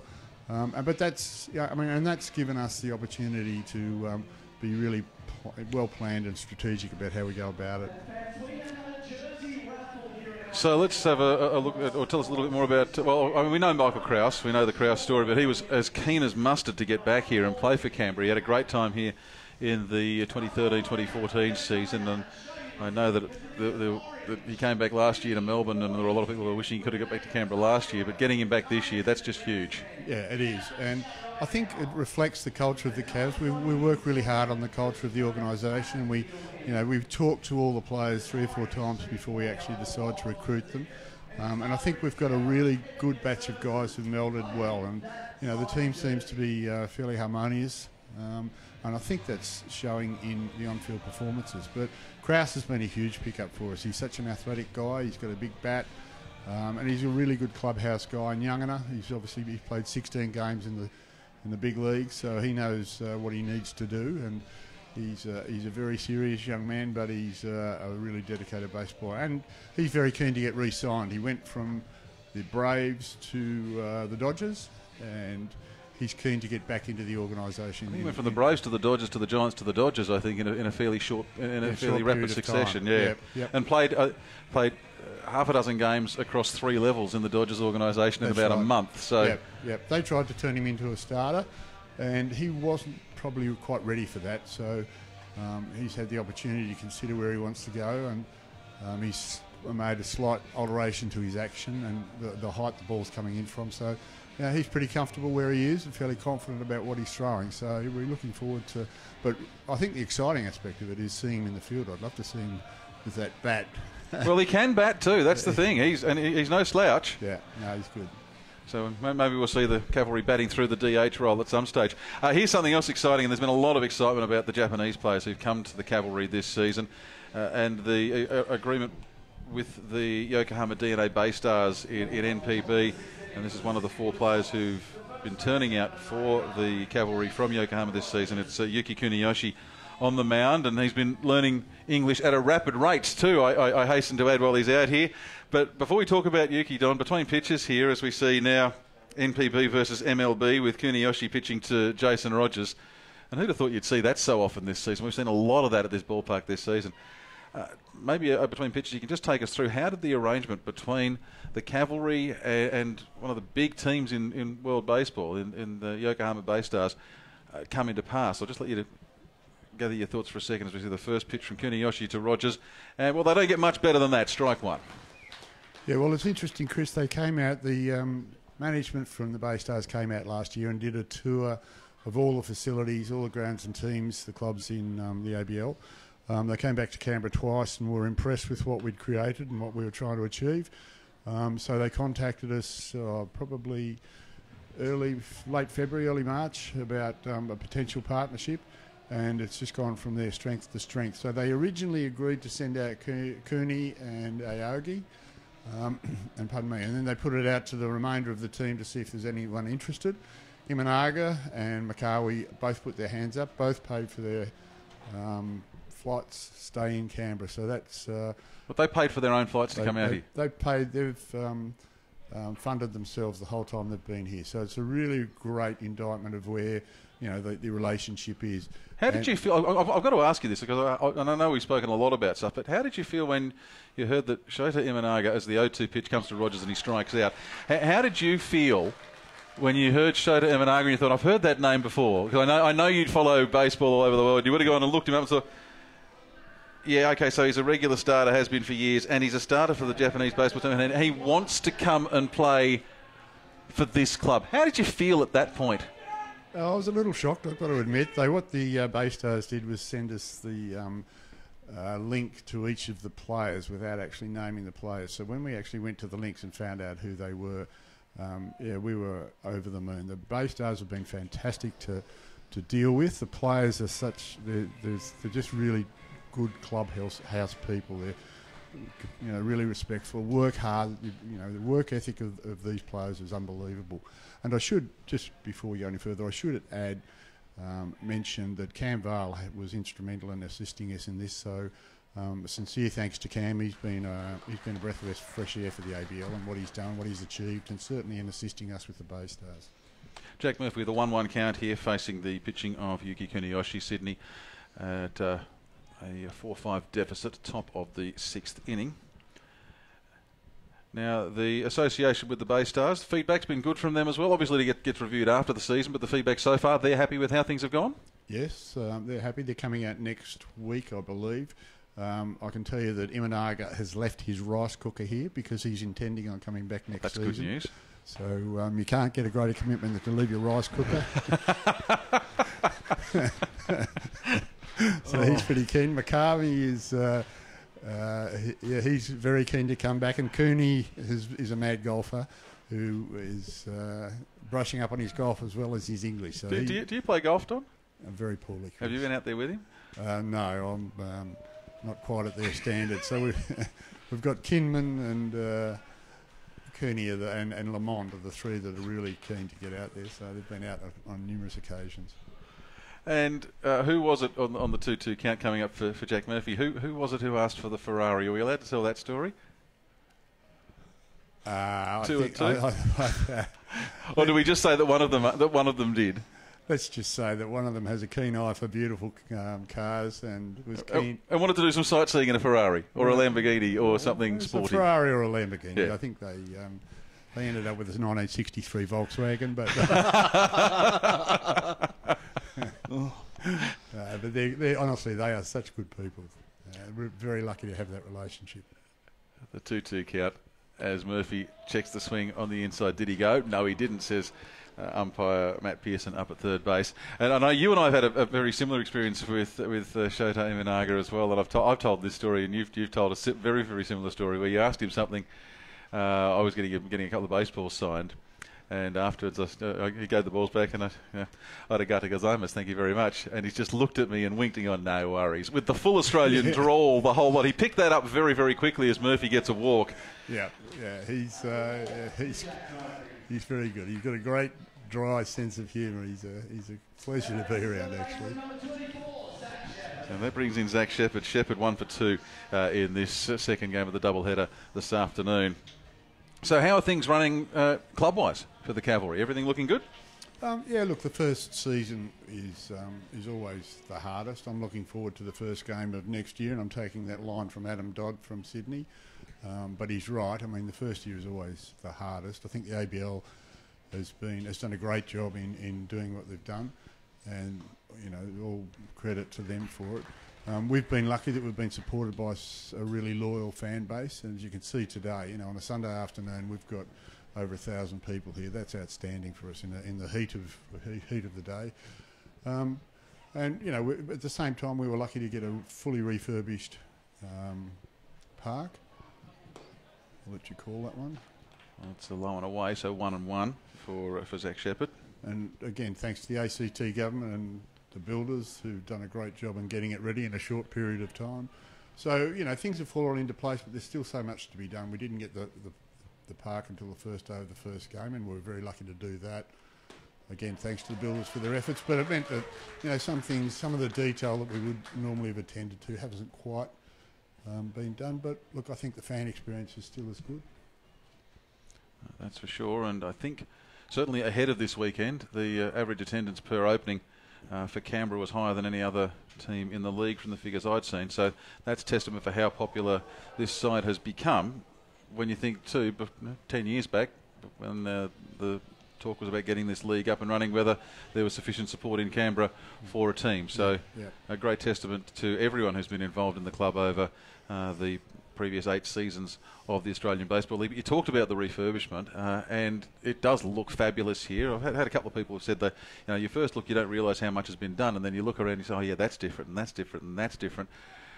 Where do you go from here? You know, what do you do? What's the next trick? Oh, look, we've got some ambitious plans. We obviously want to put up a fairly large screen just next to the batter's eye there. So there's some. We want to put TVs so we get some replays, take you a stream. It's frightening. Don't put the cameras on us, thank you. It's all about improving the fans' experience here, because that's, you know, much as we've got to win, we want to win. You know, it's a fan experience that makes sport what it is, and that's solely what we're trying to achieve at the moment. 2 balls and 2 strikes for Zach Shepherd. A game very finely poised at the moment, with the home side leading by 5-4. So we just wait for Kuniyoshi. Murphy's still the runner at first, has hardly moved since he's been out there. Another foul ball from Shepherd, so he's extending Kuniyoshi here. So what defines a successful season here? Obviously the first mark is, well, win the competition as a successful season, but what about away from the field? What defines a successful season for the Cavalry in this first season of the new ABL club licence holders arrangement? Dom? Certainly a win is the priority. I think secondly, financial viability, that's a very important aspect of it. And I think feedback that we receive from the fans, because we'll survey the fans and see what we've done well and see what we haven't done well enough. We want to make sure that they continue to return. We had ticket sales this year have been better than ever before. Now a lot of that is reflective of the new ground, the refurb, of course. People coming to see what we've got, but we want to build on that and make it, you know, the most enjoyable summer sport that there is going around, and we've got that opportunity, and we just need to work harder and get it done. Well, Don, great to have you on for a chat this afternoon. I'll just let Alex Howe get established here. He's 0 for 2 in this game, and fouls the first pitch he faces from Kuniyoshi off over the saloon area for strike 1. Is there any final message you've got for Canberra Cavalry fans, or bearing in mind the coverage here goes far and wide through various outlets, so any other message for baseball fans about coming to Canberra to catch a game, or just getting to baseball in general? Look, we'd love to have anyone from anywhere to come and join us, and you know, if they like to email myself or Dan Amodio. Fly ball to centre field. Kraus gets set underneath it, takes a couple of steps to his left. There's got to be a breeze at higher altitude that's stronger than the ground. We've seen a couple of those do that today. Kraus gets it no problem. Sorry to interrupt, Don. That's all right. But you know, other than that, I think the message is, you know, baseball's a growing sport. It's well run. In each of the franchises now have got really dedicated people associated with it. So I can only see the future going. You know, it's very bright for baseball in Australia, and you know, I think, as I said, under the leadership of Cam Vale, we've got a really good future to look forward to. Well, Don, always good to get you on for a chat. Probably overdue this season, but good to get you on for a bit of a chin wag. Thanks, appreciate it. And good chat, Don. Good chat. Thanks, boss. Don McMichael, CEO of the Canberra Cavalry, joining us for a chat in this a vitally important Sunday afternoon fixture here at MIT Ballpark, where the home side leads 5-4 in the middle of the 6th.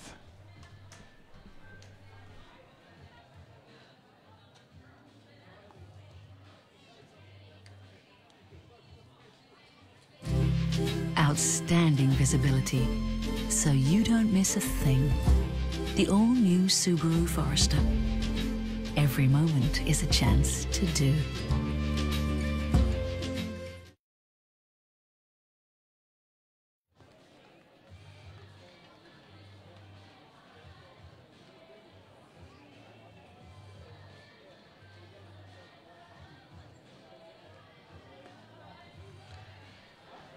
Getting down to the pointy end of a very important baseball game here in the grand scheme of things for both the Sydney Blue Sox and the Canberra Cavalry. Sydney coming into this game 20 wins and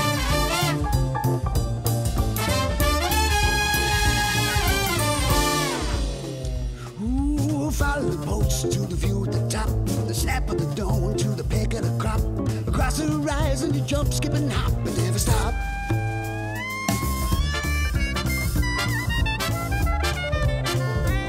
Play each other next week, so plenty to look for, plenty hanging on this result. And for the Cavalry, it's Kyle Perkins. He'll be followed by Logan Kingham and then Kukia Yagi. And I'm just wondering how many innings they'll leave Garrett Granitz in, because we know with this Cavalry lineup that it doesn't take them too long to actually work out what's coming from opposition pitchers. And while Granitz is very, very different from what they've seen so far, we've picked up one of his tells, and that is that when he's got the breaking ball coming, unless he's got another one up his sleeve, that breaking ball is very much a sidearm pitch as opposed to his regular pitch, which is the submarine action as he goes for the breaking ball, and it stays a long way outside. That was almost pitch out distance outside was. I think it was a bit further than pitch out distance, Chris. I was being generous. Oh, sorry. Now, grounder, Perkins sends it down towards third base, and Granitz comes off the mound. We've seen a couple of pitches. Actually, Todd Van Sensel the other day had one as well that he came down off the mound to try and get to, and I won't say he overran it because he got to it and stopped it, but just losing his footing at the crucial moment. And unlike Todd Van Sensel was able to complete an out in extra innings the other night when he was going to ground, Granitz completes the fall, gets 6.3 from the German judge, and we see Kyle Perkins make it on base. Brings up Logan Kingham. Kingham bunts, sends the bunt up the first baseline. Rogers gets it across and sends it over to Kemp, who's run across from second to first. So the Cavalry, well, they've decided if we're going to face this submarine pitcher, we're going to play small ball. We haven't seen small ball from Canberra much this weekend, but they've decided that's the best tactic against this unusual rising fast ball from Garrett Granitz. The old 3-4 put out at first base with the second baseman Kemp running in for the cover. We've seen everything. We've seen 9-5, right field to third. Now we've seen first to second at first. Kuki Ayagi, he steps in. Fouls that one back to the screen, Chris. No bunt from Ayagi. He would have seen plenty of sidearm and submarine pitches before they were being in Japan. They do seem to be more prevalent in the Asian leagues. So I think Ayagi probably more familiar with it than many other batters.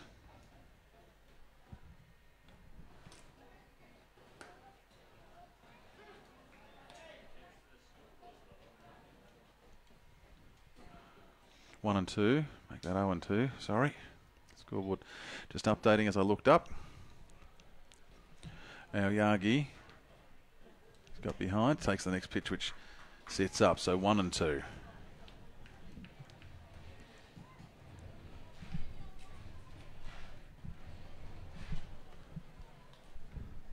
Just as you said it, Chris, I see someone warming up in the Sydney bullpen. We may not see too much more from Garrett Granitz this afternoon. Just thinking with the kind of form that we've seen with the bat from Francoso and Massey, they'll be very, very brave to leave him out there to go through too many of those guys on multiple occasions. I think they'll be willing to roll the dice on Ayagi, who's only a 167 hitter coming into today's game. It's Chia Jen Low is the man warming up for the Blue Sox.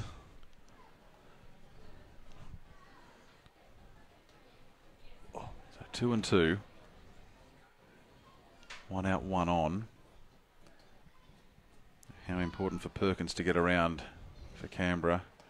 And Ayagi, he's gone through high, really chased the high ball there and didn't look happy with himself as he returned to the dugout either. So that means 2 down. And Michael Francoso is in for his fourth at-bat for the afternoon. He's 2 for 3 today.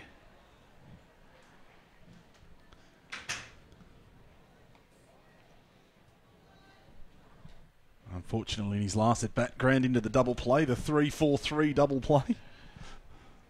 I don't think that's going to be grounding into a double play. That's going a long way up. Now Campbell shields his eyes from the sun, comes in and takes it just in fair territory. So Francoso faces one pitch there. And we have another inning in the books. And Canberra, after starting out with a massive flurry of runs, have stalled. And Sydney have come back a little. It is 5-4 after 6. Our first scoreless innings, Chris, here at MIT Ballpark. Wow. That took a while.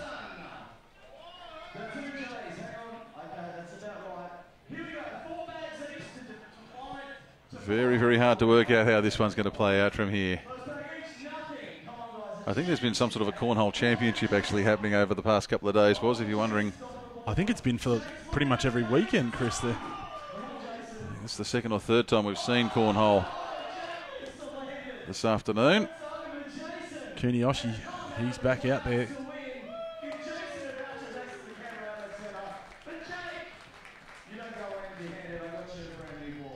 So Kuniyoshi. Action still in the Sox pen. I'd say that might be a day for Granites. Could well be. We'll see. I think we're going to see plenty of changes. Well, he's actually heading out to the bullpen right now, Chris. I can go. see him walking up the line now. If he's going out there, then I'll take the punt and get his line ready, having thrown 3 scoreless innings of baseball. He's back out there with the boys under the canopy, and high fives all round. Fair to say it's probably a safe bet that his day is over. Well, let's give you a line just in case it is while we have the time. Hey, 3 innings pitched, 2 hits, didn't give up any runs, walked 1, struck out 1. Threw 38 pitches. Funny, seemed that he threw more than that. So 38 pitches, 24 of those were strikes, 6 ground outs and 1 fly out. The final couple of numbers for Garrett Granites. And I think he said Shia Jan Lowe, the prospective replacement for him, but we won't foreshadow that. We'll wait and see what the change is. Canberra back in the field. Sydney coming into bat again. It'll be Michael Campbell to lead off. Trent D'Antonio's down there on deck. And I can't imagine that they'd be taking Dwayne Kemp out of the game, but he's still down in the dugout at the moment. Campbell 1 for 2 this afternoon.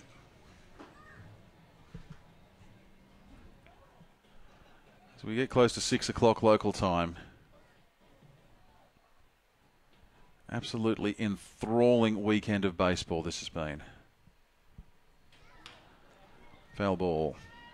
Campbell liked that. He was really happy with that. Then it spun away after it landed. I reckon it was fair first impact with the ground and then spun away into foul territory fairly quickly. And just as we close the book on Granites, he walks back into the dugout. Of course he does. Of course he does. But Lowe is still warming up in the Sydney pen.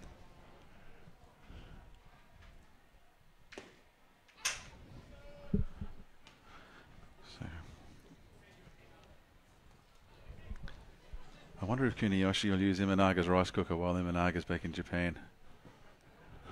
Or I wonder if that's... in Australia, you don't use another bloke's barbecue without asking. I don't know what the rules are about rice cookers. 1 and 2. I'm stunned that Don shared that secret with us. Shows the commitment that he wants to come back. Wants to come back. 1 and 2.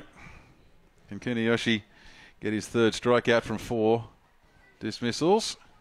Yes, he can. Draws the big swing from Campbell.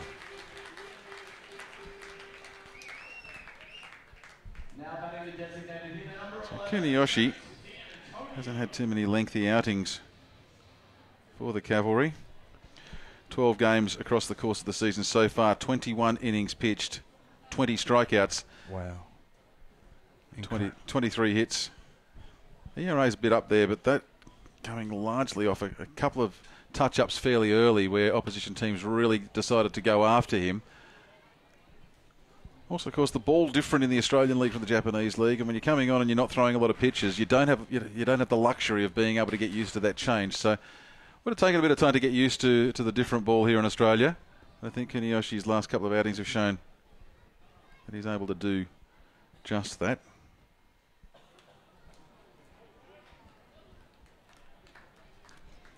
There's the ball off the back of the bat, off the top of the bat of D'Antonio into the fence behind him. 0-2.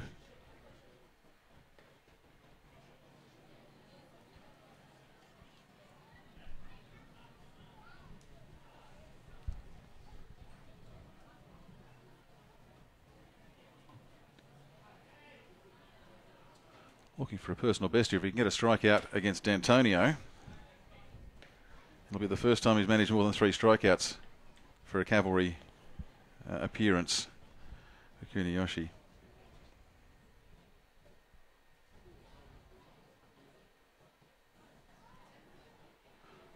And Melbourne got after him in week 1 and Auckland got after him in week 3.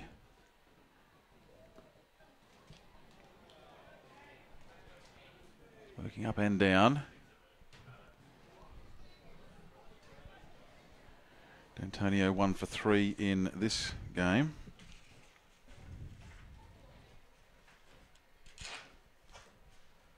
He only had 2 hits for the weekend, in addition to 2 on Thursday night. So 4 hits all up for this series. 2-2.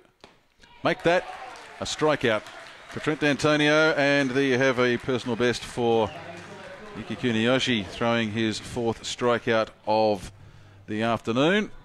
First time he's gone past 3 strikeouts in a game for the Canberra Cavalry.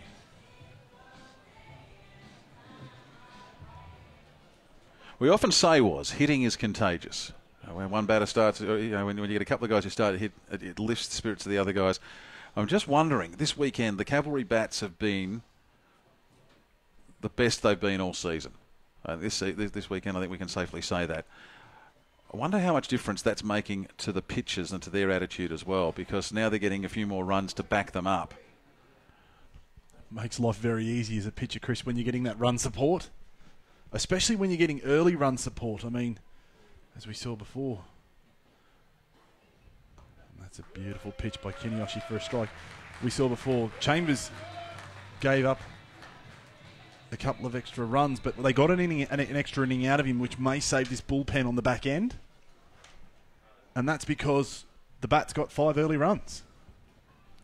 Eunice 1-1, foul ball, make it 1-2. Eunice has struck out precisely once this weekend, this whole series. And you've got to go all the way back to his first at-bat on Friday night. Had 6 plate appearances on Friday night, got hit by a pitch in 2 of them. Struck out in his very first one and got hit by a pitch in the 5th and 6th plate appearances. 1-2. Kuniyoshi with the hold. Pop up. It's Perkins versus Massey. Perkins takes care of it. 3 up, 3 down. Canberra maintain a 1-run lead. We go into the stretch here at MIT Ballpark. We'll take a break with the Canberra Cavalry leading 5-4.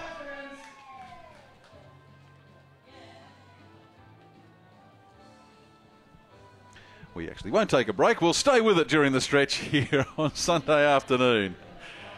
As the Cavalry, well, they'll be happy with how a lot of this weekend has gone. I think particularly they'll be happy with what they've done with Jacob Eunice, because Eunice is a danger man who's he's just done so much in Australian baseball in the past.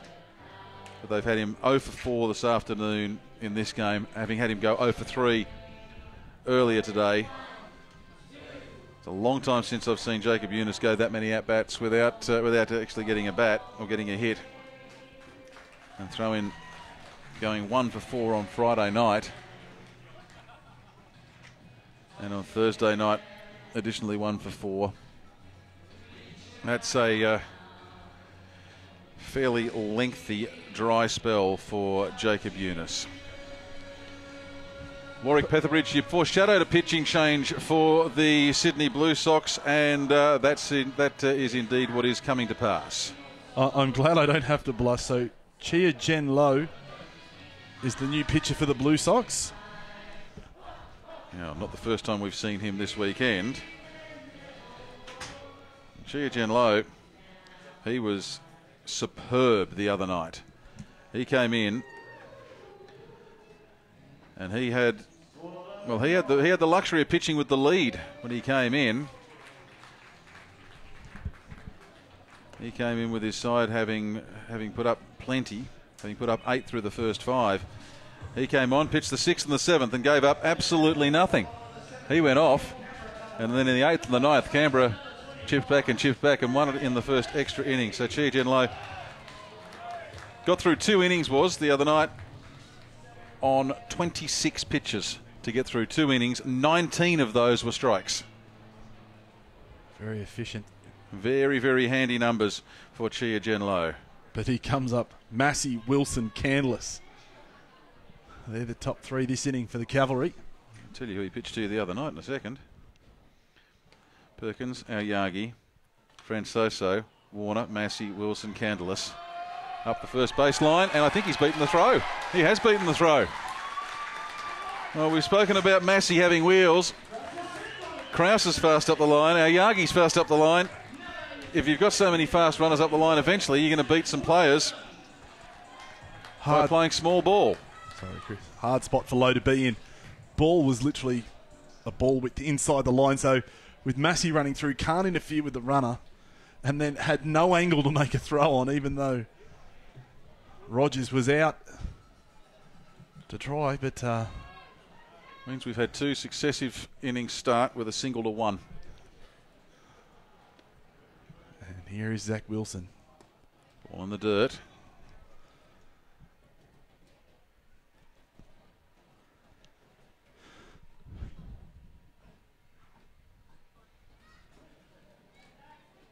Wilson would really be loving nothing more than to get an insurance run here for the Cavalry. Just give that lead a little bit of padding. 3 home runs early. Massey has stolen the base. He's dived in head first. I think he's taken a little bit of bark off the elbows with that dive. He's checking out the arm there. They don't hurt as much if you don't get caught stealing. And Massey now at second, so the double play out of the book for the time being. 2-0, but an exceptional pick-up and throw by Jack Murphy. Hasn't lost anything across the diamond. But ball low, it's hard enough when you've... But to have to wait for that low ball and then get up and throw. Massey beat it by probably half a heartbeat. 2-0 the count to Wilson. Wilson waits. And now gets another one his way. 3-0. He's really got the chance here to do something. Haven't seen the best of Wilson this afternoon. Mind you, he got a walk in the second game where he was just able to wait. It's not just all about hitting for Wilson. There's also being patient. You can afford to take the 3-0 pitch. Afford to take the 3-1 if you're happy to do so. I read an article about Wilson. They were talking about his hitting, and I can't remember who they were placing him against, but they said we take Wilson over the fact that he doesn't use batting gloves. Love it. It's a low and away, and Wilson doesn't need to use his gloveless hands on that occasion as he gets the free pass. And the Cavalry with runners at first and second. And David Candless, a little while ago, hit his first home run for the season. He would love to go around again. But then followed it up, Chris, with the double. So is just piecing together multi-hit games, which is what you want at this end of the season. So Candless with a double and a homer. I'm seeing Cavalry batters getting within a hit of the cycle on multiple occasions this season, especially late. Shapes for the bunt, pulls the bat back out of the way, gets ball 1. You were talking about, before the start of the day's play, about Murphy and how he's had the slow start and come back over the last 10 games. I'd love to see the same stat for David Candless. He, in the last 3 weekends, has just flipped the switch. You'd like the last 10 games for David Candless? I would. As he bunts, Again, up the first baseline. It's not textbook, but it'll mean that he advances the runners. Sacrifice bunt again. But the Cavalry, having played a lot of big hitting ball across the first part of this season, have decided to really become the small ball champions this afternoon. With the 1-4 sacrifice bunt. Dwayne Kemp covering the bag as Rogers was in. So 1-4. David Candelas for the last 10 games. And then, Chris, sorry to interrupt, the intentional walk to Michael Krause. Well, it's a sign of respect, isn't it? Loads up the bags. But then you bring on the man with... Then you bring on the man with 2 hits already today. It could pay off. It could go horribly, horribly wrong. Cam Warner comes in with the bases loaded and 1 out. Double play very much in effect. And out at every corner. But Cam Warner... Well, he hasn't gone yard for a while, and he may just find it to his liking this afternoon. Small ball, Chris, small ball. Oh, that's true. There's a big gap between centre and left. It's been a long time since I've seen us. Imagine him if he bunts up the first base line here, the suicide squeeze. Haven't seen that in a long time. Neither have I. 1-0. By the way, David Candelas coming into this, 424 in his last 10 games. Warner foul ball, first base side. 424 in his last 10 games. That was coming into today. There you go. So... in today, he's gone 2 for 3 plus a sacrifice bunt. So that's including the earlier game this afternoon where he went 1 for 1. He's 3 for 4. Walks. So 3 for 4 and a sacrifice because he's got. 2 for 3. Yeah. My apologies, Chris. My apologies. All good. 1-1 is the count here. Let's stay with Cam Warner. Warner takes the next pitch. Gets ahead in the count. 2-1. I think the Cavs are going to be happy to just sit here and again make Chia Jen Low actually do a bit more work. But if it's close to what Warner wants, get ready for mayhem and a huge amount of applause from what is a very good Sunday afternoon crowd here at MIT Ballpark. 2 balls, 1 strike, 1 out. Bases loaded. Stopping play as one of the kids threw the ball back. We don't want your stinking foul ball. 2-1. Must have been a Sydney fan. 2-1. And Warner drills it into right field. He'll get at least 1 run on the board, maybe 2. No, the Cavalry hold 1, so it's a single to right field. Canberra back out to a 2-run lead. Bases remain loaded. And the gamble backfires. Warner with his 3rd hit of the day.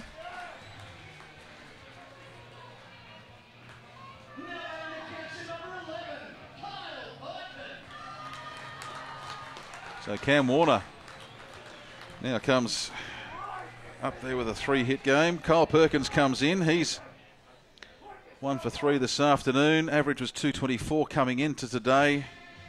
I think crept up a little bit. And we have a conversation about to take place on the mound. And I don't think Chia Jen Low wants to be a part of this. He was sort of wandering away. And, well, that's a very brief conversation. You're all right? Yeah, Skip, all good? Yeah. And that's it. Very brief conversation with Jack Murphy was making his way out there.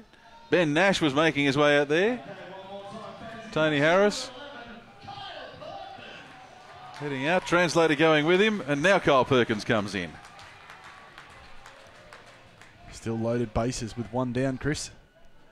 That is Wilson at 3rd, Krause at 2nd, Warner at 1st. All of a sudden, speed on the path. Well, that is just bad news all over the place for Sydney because that's speed everywhere. That's fast at 2nd, fast at 3rd. No slouch at 1st, by the way. Cam Warner's not exactly slow. There we go. That's why there is activity in the pen for Sydney. Slowing it down to get the man up.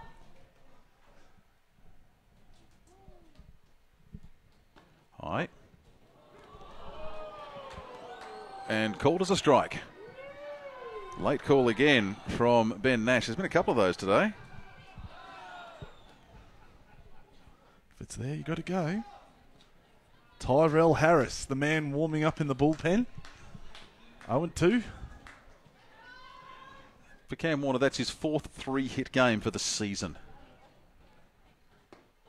Check swing. Did he go? Umpire Riley Barrington at first says no, he didn't. 1-2. That's amazing for Warner. 23rd of November at Sydney, he went 3 for 5. 2nd of December at Auckland, he went 3 for 5. 27th of December here at Canberra against Auckland, he went 3 for 6. Today, his 4th 3-hit game. Line outside, 2-2 to Kyle Perkins.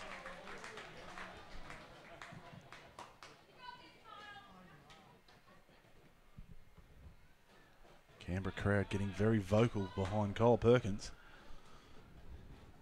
I think there are some people who are thinking we might need to get some cleaning apparatus out of the cupboard. Don't say it. They'd love nothing better than that. Low and away, full count. Full count on the batter.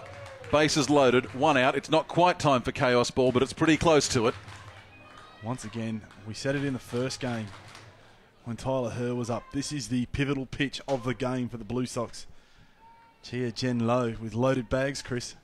Well, needs to be a strike. Tyler Herr, what did he pull out? Was a top draw breaking ball, wasn't it? Or did he go the fastball? No, struck out Krause looking on the high breaking pitch. Yeah. So what does Chia Jen Low have? Does he dare to go for the breaking ball? What's he got? You can see Logan Kingham. He's ready. He's waiting just outside the dugout. Here comes the pitch. And walks in a run. As Kyle Perkins takes the low ball, and the Cavalry, for the 3rd time in this game, have gone to a crooked number on the scoreboard. They've added at least 2. They've still got the bases loaded. There's still only 1 out, and Sydney manager Tony Harris is coming out with the big long hook to remove Chia Jen Low, who had a lights-out performance the other night, has found it a little bit tougher this Sunday afternoon in the nation's capital. Canberra leading 7-4 with the pitching change to come.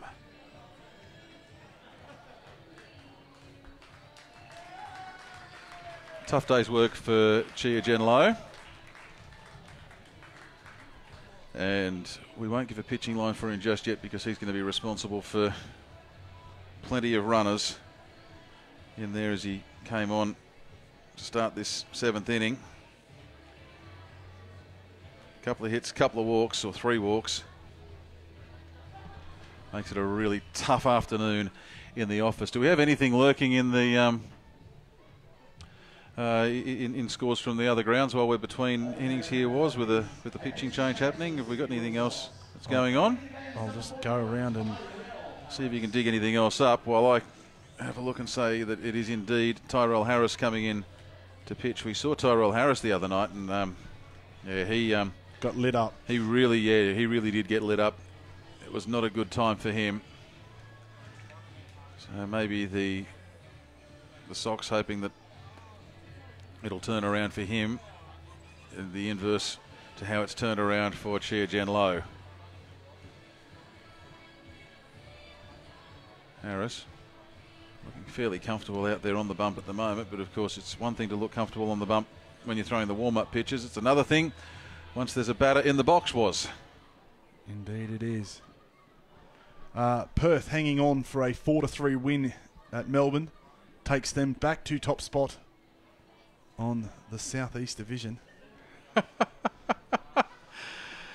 Good on them. Congratulations to them. And it's great when you get a blast from the past.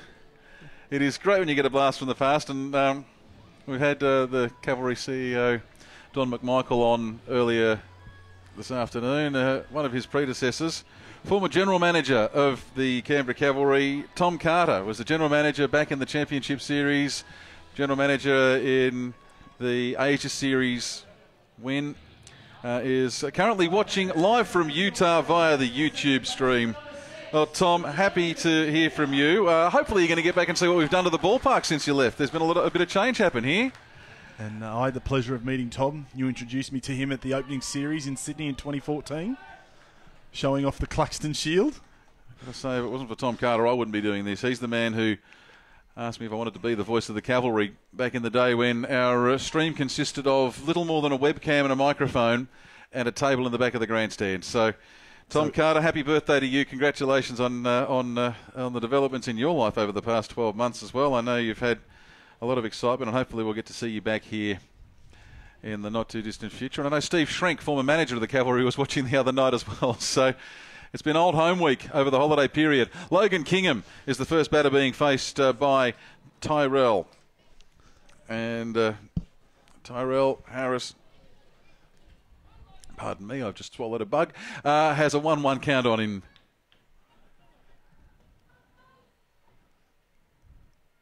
Big chance for Kingham here. The only Cavalry player without a hit this afternoon. Does have a sacrifice.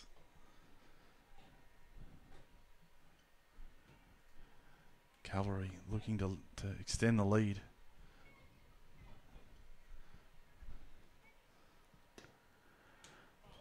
Harris works on the bottom outside corner. Logan Kingham doesn't look phased.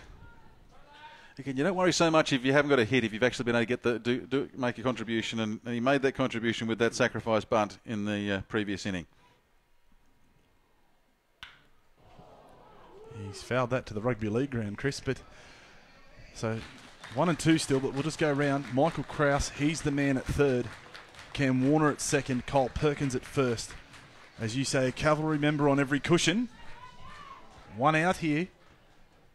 In the bottom of the 7th, Canberra leading Sydney 7 runs to 4.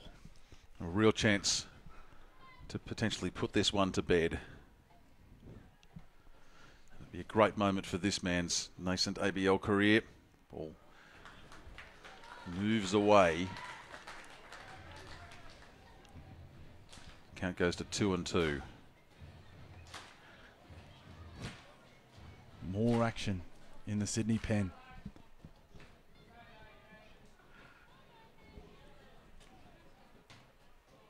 Loads of pressure on. Canberra can make life a lot easier for themselves if they can convert another couple of these runners. Kingham swings in self-defence almost to one that's high and inside. I don't think he really wanted to swing at it, but realises getting bat on ball, fouling it away, doesn't do him any damage. Keeps the at-bat alive. 2 and 2 remains the count.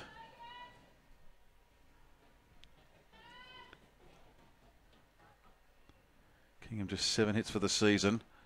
One of those a double. Takes the next pitch low and away.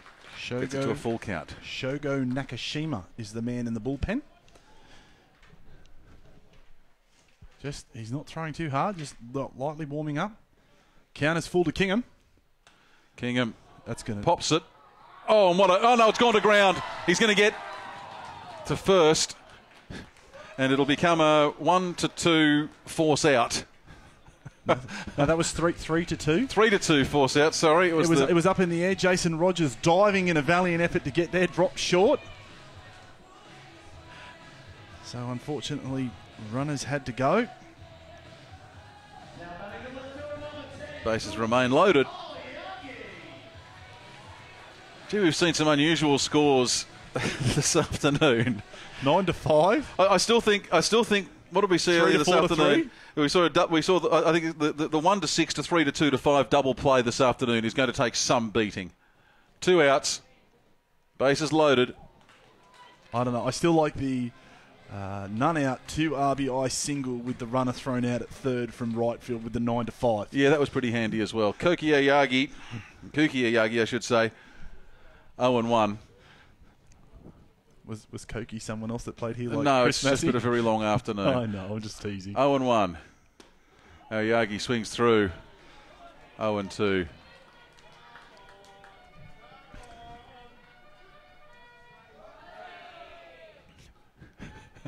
The fans getting right behind Kuki.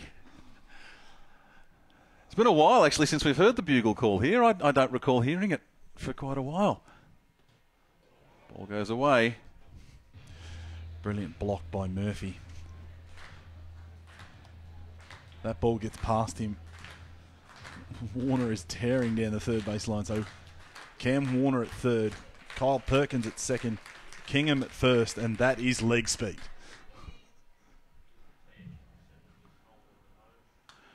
And a foul ball.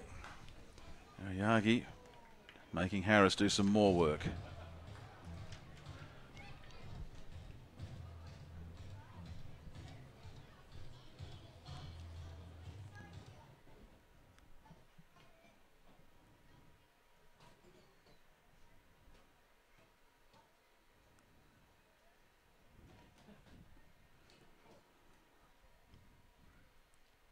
1 and 2.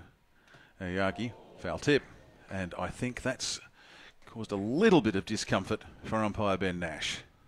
Foul right off the mask.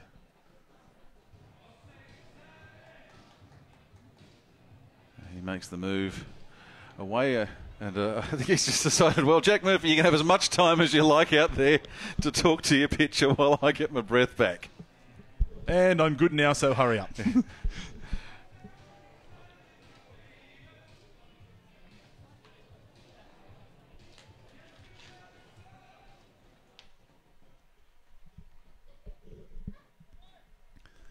One and 2, the count to Ayagi.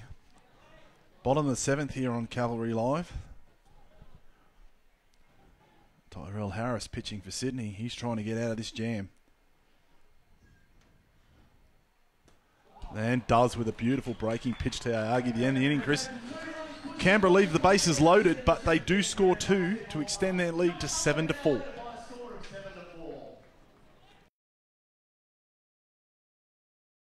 Hurry up with that thing. Have you tried the grey cake? Yeah, I've tried it all. So who are you backing in this game? With their three-point shooting. Guys, relax. I got this. Don't want to miss a second of the action this season? With Tabs Basketball Live Vision, you can stream games and access exclusive previews for free, anytime, anywhere.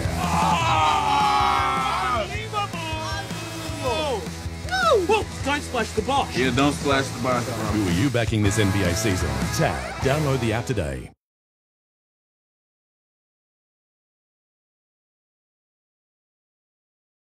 The all-new Subaru Forester. Finally, the recognition you deserve. Everything changes the moment you get in. Every moment is a chance to do. See this? This is what you mean to us. No, seriously. Why? Because we see greatness in you. It's right there, inside, just waiting to be discovered. And we should know, because we're number 1 too. Number 1 in the ACT, for full-time employment, for starting salary, for student support, and learning resources. Yep, all the things that matter. So even though we're number 1, you're still number 1 to us. Might sound corny, but hey, it's 100% true. Pitching change coming up for the Canberra Cavalry. You heard him mentioned a little while ago by Cavalry CEO Don McMichael. Madison Youngana. So I don't recall seeing this too often, Warwick Petherbridge. A pitcher with NPB experience being replaced by a pitcher with MLB experience in the Australian Baseball League. I really don't recall seeing that terribly often. I don't remember it at all, Chris Coleman, but I tell you what, as you know, am a bit of a uniform nerd, and as yourself and Don McMichael mentioned earlier, Youngana had a brief stint with the San Francisco Giants. Those are the socks he's wearing. I was going to say, they're not Cavalry socks. They're not ABL Strideline socks. You can see there on that shot from first base for just a moment the MLB logo on them. So he's got the MLB Giant socks on. Well spotted, Warwick Petherbridge. Ooh. And yeah, fastball with serious heat. There was an unofficial radar gun here the other night, and I heard reports that he was throwing up to 96 mile an hour, and that's from an unofficial gun that we suspected was going from other numbers that we'd got from it. It was a couple of mile an hour slow. Used from the Highway Patrol, Chris. And the fans here have realised that it's seriously quick, as has Dwayne Kemp as he sways out of the way. It might have been a ball high and inside, but chin music is chin music, my friend, and you know, no one likes to be on the receiving end of 90 plus mile an hour of it. 2-0.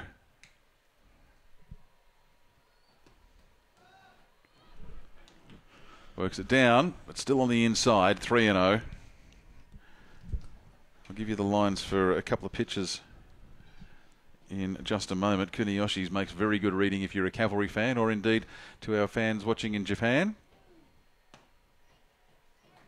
As on 4 pitches, Dwayne Kemp draws a walk, courtesy of Madison Youngana.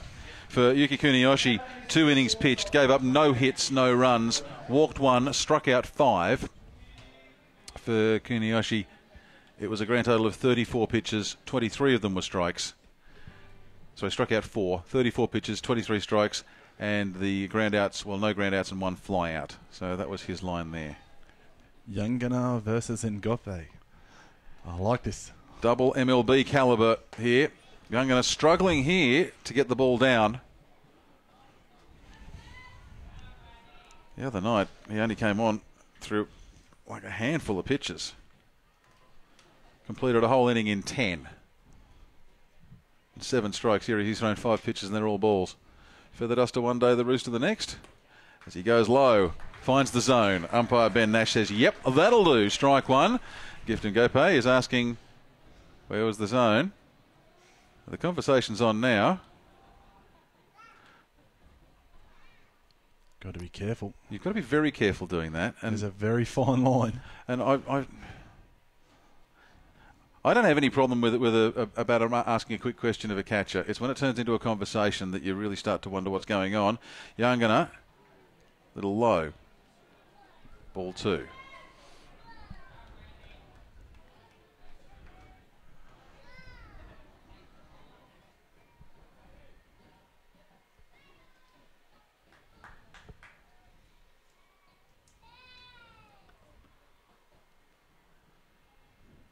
High and inside to Ngope. I don't think that Youngana will get too long a lead here.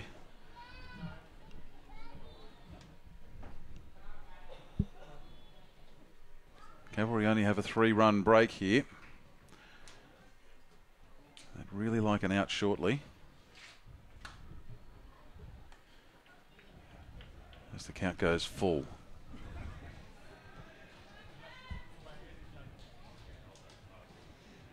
In the top of the 8th. A 3-run ball game. 1 on, none out, full count on the batter.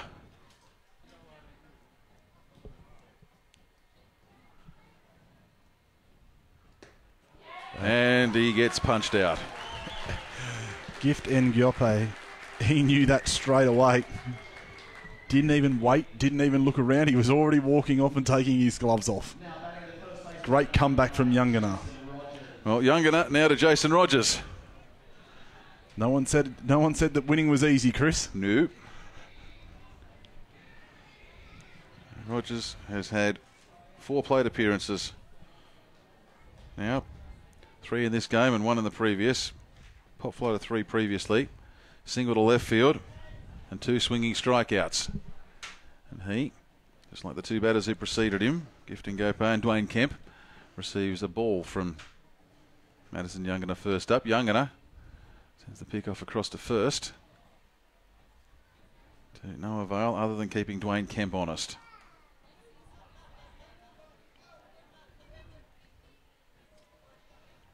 Haven't seen an inning-ending double play for quite some time. Canberra would like one here. Instead, Youngana goes to the dirt. Perkins sends the throw up the first base line as Kemp turns around and maintains his balance, and finally the ball comes back from Massey in towards the pitcher.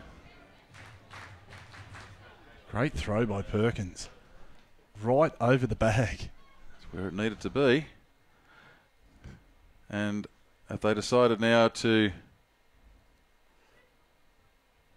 Oh, no, it's just the pitcher doesn't like the ball. No, well, I think it was because as well the ball bounced in the dirt. Yeah. I was just wondering whether for a second then they were pitching out for some reason, but was just getting rid of the ball. 2-0 is the count. That's going into orbit and will land somewhere in foul territory. Your thought, Chris, on the intentional walk now where you can just give them the pass against the traditional... I've seen it go wrong. I've seen an intentional walk go wrong where a pitcher throws and the catcher misses it, or the pitcher throws it and it goes through at 15 feet. But I don't think it happens. It goes wrong often enough for that to be a huge impact. It does keep the game going, and it does potentially mean that you can save an arm from throwing a couple of pitches. But 2-1, make that 3-1. But on the same token, there is always that element of uncertainty that something can go wrong. That a team looking to, for whatever reason, put a man on base without pitching seriously to him. So I do miss it a little bit. High and inside, and that's another walk. 2 on, 1 out. And now, oh well. I've talked about this man And I've talked about his scripts being written by someone from Hollywood in the past. Jack Murphy would love nothing better at this point to come out against his old side, facing a former Major League pitcher, a man who's looking to get back into the bigs, and to tie the game up with a second home run for the afternoon. Murphy batting lefty, and I suspect Youngin has decided a couple more mile an hour are in order. That seemed to be a little bit quicker than what he's been throwing previously. Gets strike one on Jack Murphy. Big, loud thud into the glove of Kyle Perkins. Time to get serious. Tying run at the plate. And now Murphy calls for time. Dust or a bug.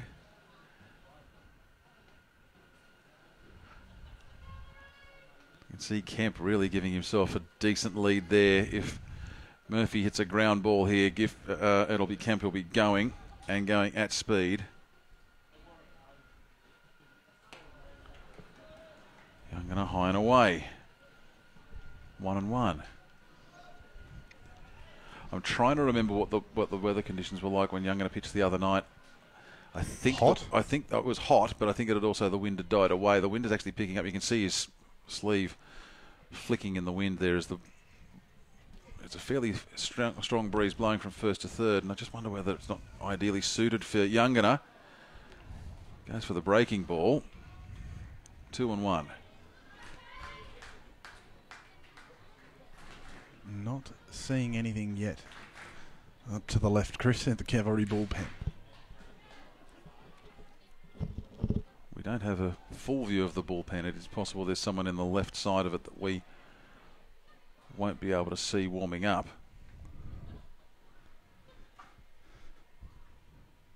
Youngana looks over to second, goes into the wind-up. Murphy, foul ball. Takes the count to 2-2.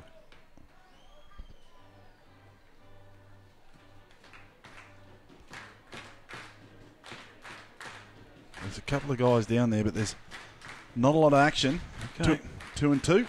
Oh, they're going to let Madison Youngana do his job. They're also potentially backing their own bats if they need to.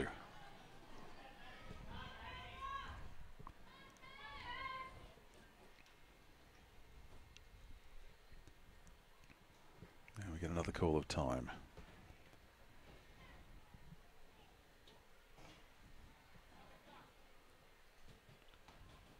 2 balls, 2 strikes.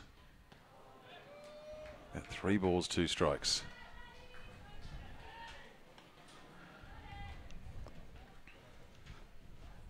Someone standing up in the bullpen now. No signal going up from the Cavalry dugout. Maybe it's just a pitcher trying to get himself noticed in case. Full count, 1 out. What's Jack Murphy got? What does Madison Youngana have? Youngana has the fastball. Murphy does not swing. He doesn't like that at all. And he gives the umpire a mouthful, and he's still giving him a mouthful. And I think he's being told, that's a warning. Be very, very careful. Don't say another word. If you say another word, you won't take any further part in the game this weekend. Murphy does not look happy. I've seen that angry look from Jack Murphy in the past. That is unhappy Jack. Back away, yeah, not today. Yeah. Stay away from the angry catcher. Stay away. Stay away. 2 outs now. Zach Shepherd, but he came up with a big hit. Gets one here. He'll be a hero. Takes the first pitch on the top inside corner, and the crowd now right behind their pitcher.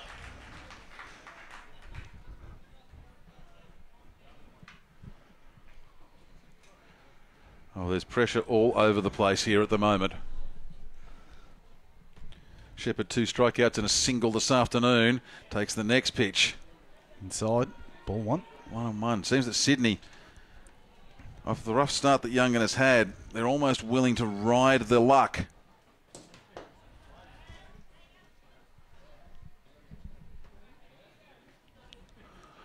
One ball, 1 strike. Fouled into the net. Youngana ahead in the count. He hasn't had that happen to him too much this afternoon. Sign of a class pitcher. You have a rough start, but you fight your way back out of it. Kemp is the man at second. Rogers at first for the Blue Sox to remind you who's where. 1 and 2.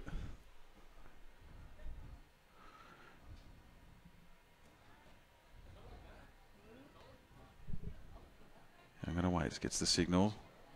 I tell you what, Carl Perkins.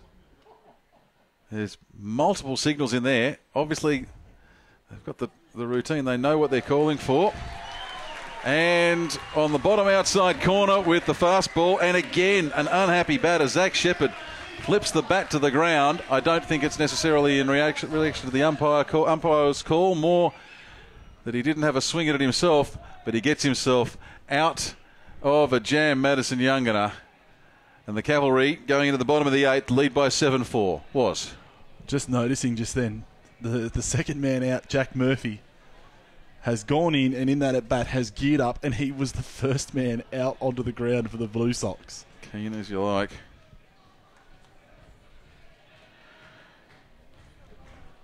Pitching change for the Blue Sox. And I'll explain why Jack Murphy was so quickly out there. He would have known it was coming. I'm just looking back at this book while you get us some details there. Looking back at this book for that last inning, that 8th inning from Youngana. Talk about feast or famine pitching. Dwayne Kemp walked. Gift and Gopay called out on strikes. Jason Rogers walked. Jack Murphy called out on strikes. Zach Shepherd called out on strikes. Strikes out the side with KCs. Strikes out the side with KCs and walks too. Well, that's what happens at the end of a 4-game weekend. The new pitcher, Shogo Nakashima. We are seeing pitchers who are on their second appearance for the weekend. Nakashima came on. This was that Thursday night game where we had Kent versus Maestri as the starters. Then Lamond and Bunda did some great stuff in relief for the Cavalry. Nakashima was tremendous in relief as well. Came on, he threw a grand total of 1 inning the other night, Warwick. 1 inning, 13 pitches, 10 of them were strikes. And was in and out and done very, very quickly. Gave up a single to, of all people, Kuki Ayagi. Francoso on a fly ball, and Cam Warner grounded into a double play. Well, Francoso, 2 for 4. Hasn't had a hit in an hour. That's not like him. It's a veritable drought. He's in a mini slump, Chris. He hasn't had a hit in an hour. Nakashima is the only pitcher. Francoso went 3 for 3 against Maestri on Thursday night, and then didn't get a hit against Nakashima.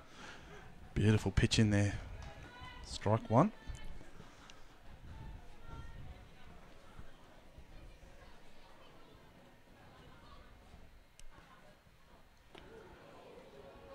Oh, and inside. Hot shoe shuffle from Francoso. Gets out of the way. Ball 1. That sounds like something from a 1920s movie, doesn't it? The hot shoe shuffle from Francoso. Michael Francoso and Jack Murphy in hot shoe shuffle. Now a talkie. 1 and 1. As we're into inning 15 today. Inside 2 and 1. So the Tyrell Harris line was 0.2 innings pitched. For no hits, no runs, no walks, 1 strikeout, 14 pitches altogether, 10 strikes. And quickly, Francoso is up on the count, 3 and 1. For Chia-Jen Low, I don't know if we gave a line because he had loaded bases all over the place before. No. 0.1 innings pitched. And 2 runs, both of which were earned, 3 walks, no strikeouts, 18 pitches, 7 strikes, 1 ground out. Sorry, was? That one was in there. Count is full. Francoso using a different bat in this at bat. He usually uses the lighter coloured lumber. He's out there with a very, very dark bat. I'm just wondering whether he had a broken bat. There was a broken bat. There's been a couple of broken bat sounds this afternoon, but he gets a walk. He'll take that. As we go back to music of the 60s with Walk Don't Run, Michael Francoso gets himself up to first base. And the assembly line of runners on base for the Cavalry continues. 13 hits they've had this afternoon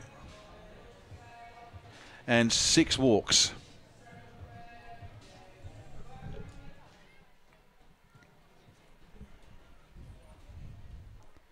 Craig Massey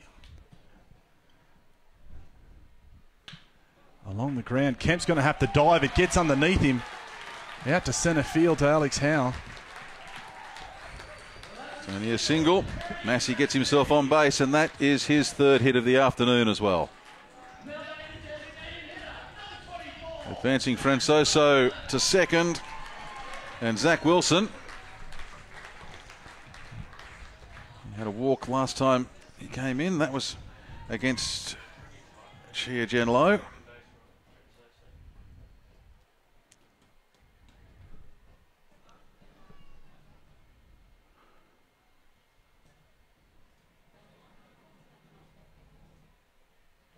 And while we've seen some small ball from Wilson earlier today, that's not going to be small ball. He's monstered that. It's gone down into foul territory.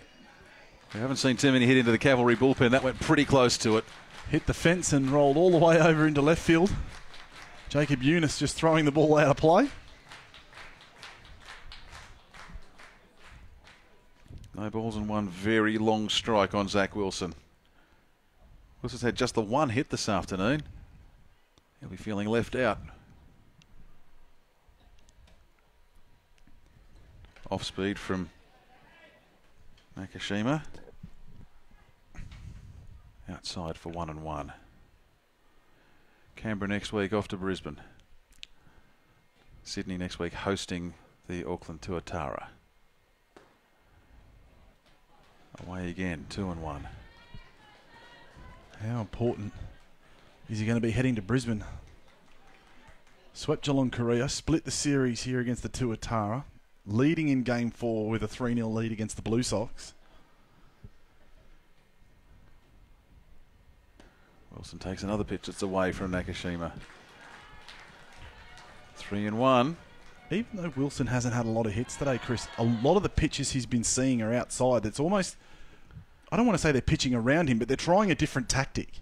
They're trying not to give him something he can hit. 3-1.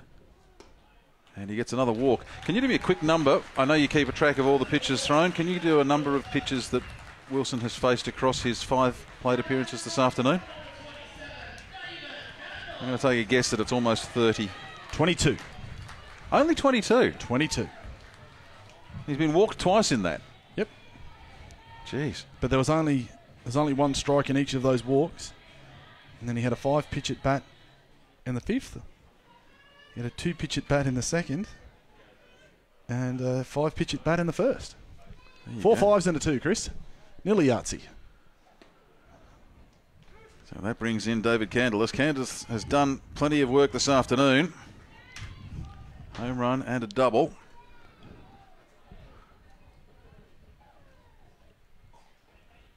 Stubby comes in with the bases loaded. Foul ball. I had it. But for the netting. Candy down quickly, 0-2. 420 before today, 424 in his last 10 games. Pretty handy, Candy. 0-2. Bases loaded, none out. Oh, you dandy. Sunday poetry. It's a wonderful thing here on Cavalry Live.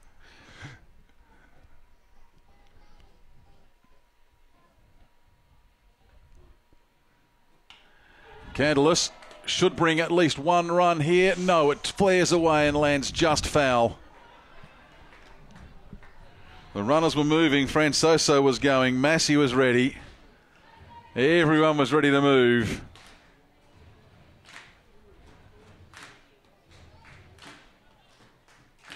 The ball goes out into foul territory. David Candelas keeps his at-bat alive.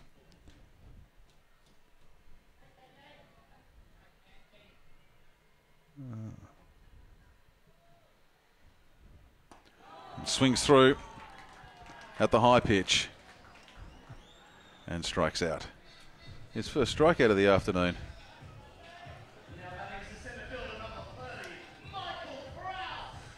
By my reckoning, just the 4th strikeout that the Blue Sox pitchers have been able to draw from the Cavalry bats today. Michael Krause is the next man up. The bases remain loaded, 1 out.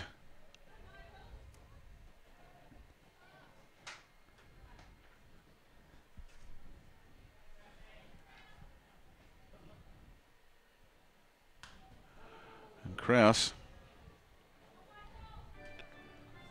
gets bat on ball, but it's fouled away. I'm informed, by the way, that Madison Youngana is Madison Youngana the 4th. Not junior, not the 3rd, but the 4th. Apropos of nothing in particular, just thought, as I've just been informed of that, I should share that before our broadcast finishes up. Once again, your knowledge of things that just are obscure. I'm not. I didn't know that one. Someone sent me a note about that one saying you might be interested, so I thought I would share. 0-1. Bases loaded, 1 out. Krause sends it to 3rd. This will be potentially a double play. It won't be a double play because Shepherd had to take it a little bit deep. Completes the out, but it does score one more run. As Michael Francoso comes home for the 2nd time this afternoon, the Cavalry now lead by 4.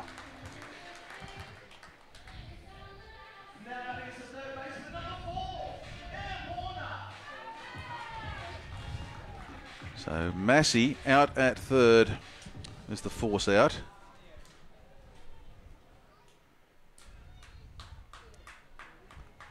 But more importantly, the Cavalry tack on another run. Cam Warner, he's had a 3-hit day, Chris. Fouls that one down the third base side. I reckon he'd enjoy a 4-hit day more than a 3. Just a hunch. I'm sure anyone would, Chris.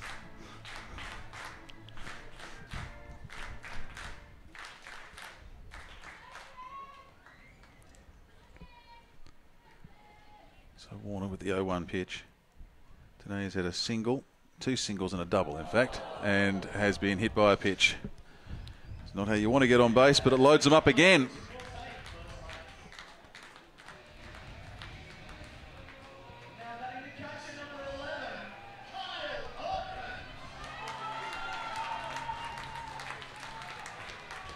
Kyle Perkins comes in for another turn.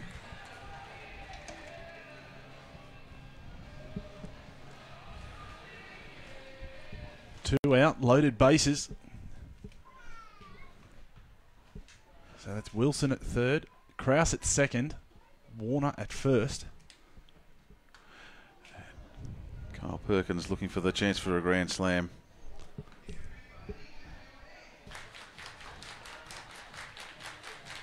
That really would blow this one open.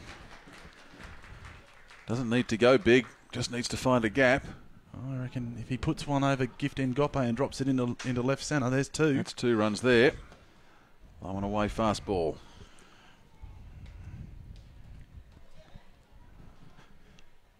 Not a lot of room in right field.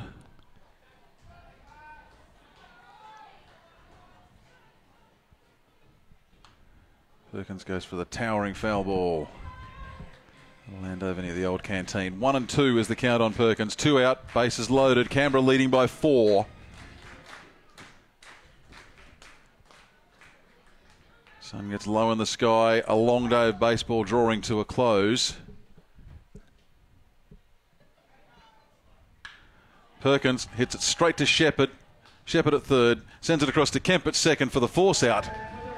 And we have 8 innings in the books, but Canberra have added another one. They lead 8-4.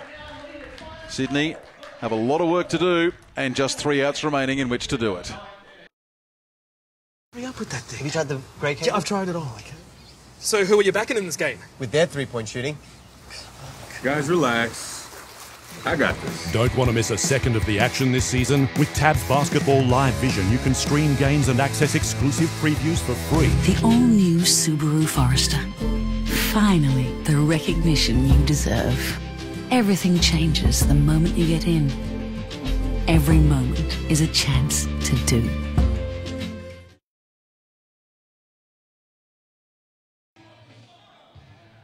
And we say a big thank you again to Rolf Subaru for their support, their continuing support of the Canberra Cavalry. If you're a Canberra Cavalry member or you know a Canberra Cavalry member, tell them to keep an eye on their inbox. There's going to be something pretty interesting coming through in their email. If it hasn't already gone out, it'll be going out very, very soon. Zach Lamont coming on to pitch with a 4-run cushion. He should be feeling fairly happy with life.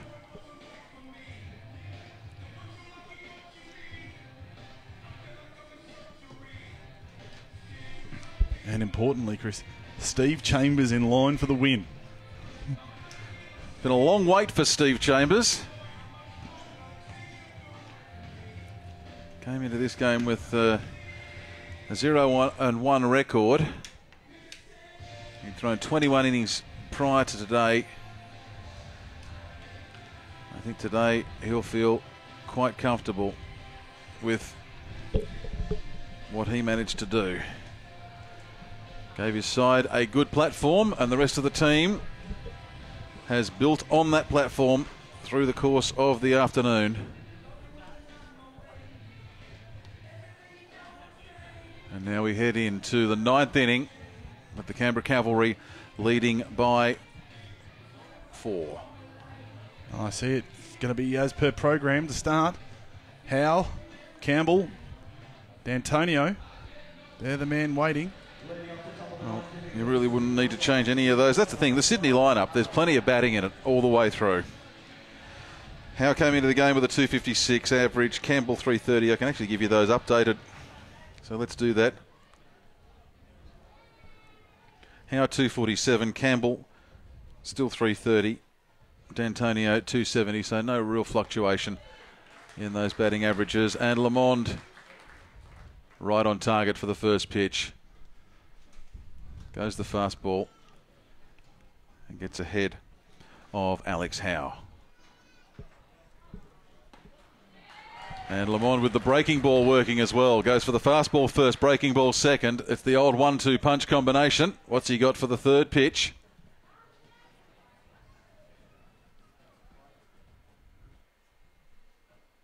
Goes for the fast ball, gets the swing. And Alex Howe,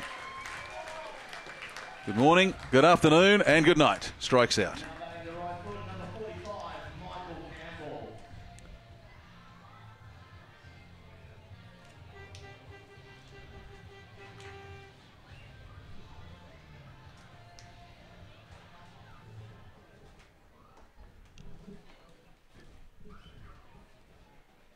Michael Campbell steps in. And that's the first ball from Zach Lamond. On the inside. Had a bit of movement, but not enough. 1-0.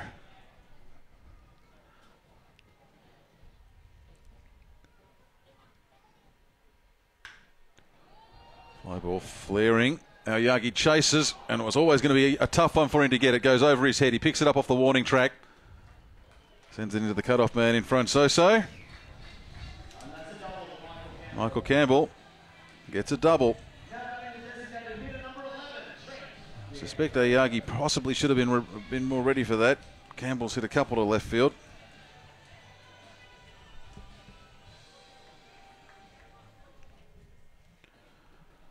One early this afternoon. Had another one that he hit to shortstop in the first game this afternoon. Another one to left field earlier in the series. But now 1 on 1 out as Trent D'Antonio comes in. D'Antonio 1 for 4 this afternoon. Has a run against his name as well. So 1 ball and no strikes.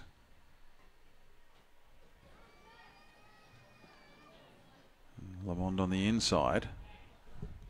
Bit of dirt comes up.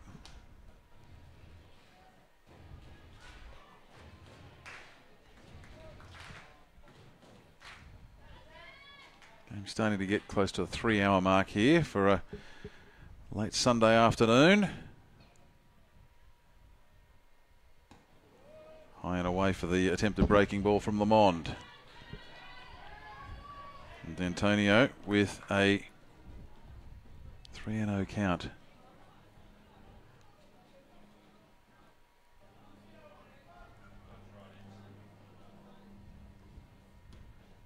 Low and in the dirt, and on 4 balls, D'Antonio gets a walk. Probably not the best of times to mention it, but we'll throw it in. The other night, Sydney were leading 8-4 late in the game. Don't do it. And Canberra got up 10-9 in extras after levelling it up late. Don't do it means don't do it, Chris. Jacob Eunice. I may be the man who calls the Cavalry games, but we've got to be as impartial as we can be. Oh, I know. So we've got to be as impartial as we can. Jacob Eunice comes in 0 for 3 plus a sack fly. Lamond finds strike 1. Took a bit off that one, Chris. Sometimes you have to. Sometimes it helps just to regain your rhythm, especially after you've walked a batter. Runners at first and second. Double play, a possibility, would end the game, not just the inning. Lamond almost trying to place that by the looks of it instead of pitch it. As I alluded to last week, Chris. Different pitcher when there's runners on. 1-1 is the count. 1 out. 2 on. Runners at first and second. Lamond having a look over at Michael Campbell. Now goes for the pitch. Goes for the off speed. Finds the zone. Nothing but strike zone on that. 1 and 2. Where he'd like to be. Ahead of the batter.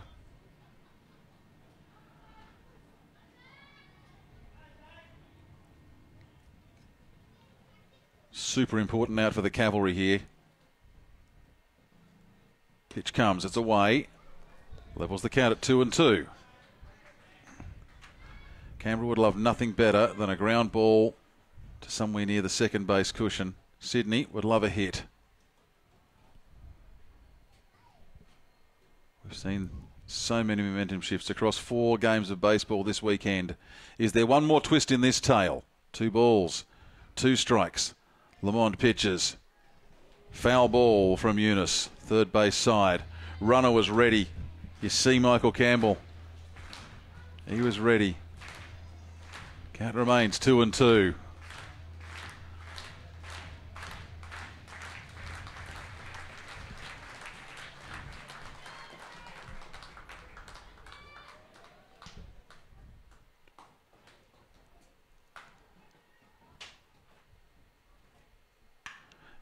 Foul ball, third base side. We had earlier this afternoon the shadow from the top of the floodlight tower right in front of the batter's box, right in front of home plate. That shadow from that floodlight tower itself is now starting to make its way onto the pitcher's mound, right across the pitcher's mound. And Lamond is actually, when he releases the ball, I think his hand is actually now in shadow. So it's in the light in the wind-up, but when he releases the ball, I think it's actually in the shadow. You can see that shadow there. I think it's, as he releases the ball, his hand is actually in that shadow. It is. That's just an added level of difficulty at this time of the afternoon. It's only going to be there for a couple of minutes. And at the same time, just to show you how quickly it moves, when you're talking where the light, with the actual box with the lights, Chris, was in front of the plate, it is now all the way in the right field corner. 2 balls, 2 strikes. Lamond still pitching to Eunice. Long at bat here. Sydney trying to keep their iron grip on top spot. Hard hit. Cam Warner lets the ball roll foul at third base, electing instead to make Jacob Eunice return to the bag instead of looking for just the 1 out, which he would have got had he charged in on the ball and picked it up. He would have got the out. Would have been a step back to third. Is that smart play to, or is it being crafty? Is the bird in the hand better than 2 in the bush? Either way, if the ball rolled fair, Warner was there. Would have taken the lead runner away. But are they hoping that they can get the double play off the grounder and end it all at this point? Or at the same time, leave it with Lamond, because it wouldn't have been an easy throw for Warner. No. It would have only been the 1 out. 2 balls, 2 strikes. Swings through. Did he get something on it? Must have done. How many pitches is that for Eunice on this at-bat? I've got 8. Called strike ball, foul, foul, foul, foul. making Lamond work for it. He said it before, was winning ain't easy. Lamond pitches, Eunice takes it on the inside. Ball gets away from Perkins. Perkins thinks about throwing. But the runners, oh, look, maybe there was a low percentage play at third, but really you don't want to indulge the low percentage play and give up the run. You're better off letting them advance. Take the force out of things now, but it means Lamond really has to focus on the batter. Count is full. 10th pitch of this at bat.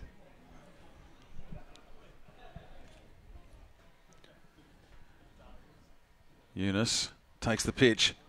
It's a fly ball. It's going out to right field. Candless comes around. Has to shield his eyes from the sun. Gets the throw into third. They've given up one run, so on the sacrifice fly, the Sox add one, but they lose an out. They have one out left and still a 3-run deficit. Second sacrifice fly to right field for Jacob Eunice this afternoon. And by my reckoning, the second time this afternoon that he's brought home Michael Campbell from third on a sacrifice fly. Who says history doesn't repeat?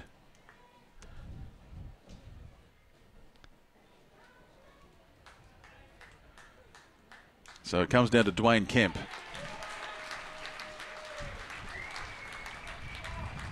He's still not the tying run. Lamond gets a big round of applause for the first pitch strike to Dwayne Kemp. With this real crouch in the stance, it's almost an old style stance. That's going to go just foul. Just foul. And I mean 3, maybe 4 inches. Had that stayed fair, I will tell you that Trent D'Antonio would have been home. With 2 outs, D'Antonio was moving on the crack of the bat. He had absolutely got a jump on it.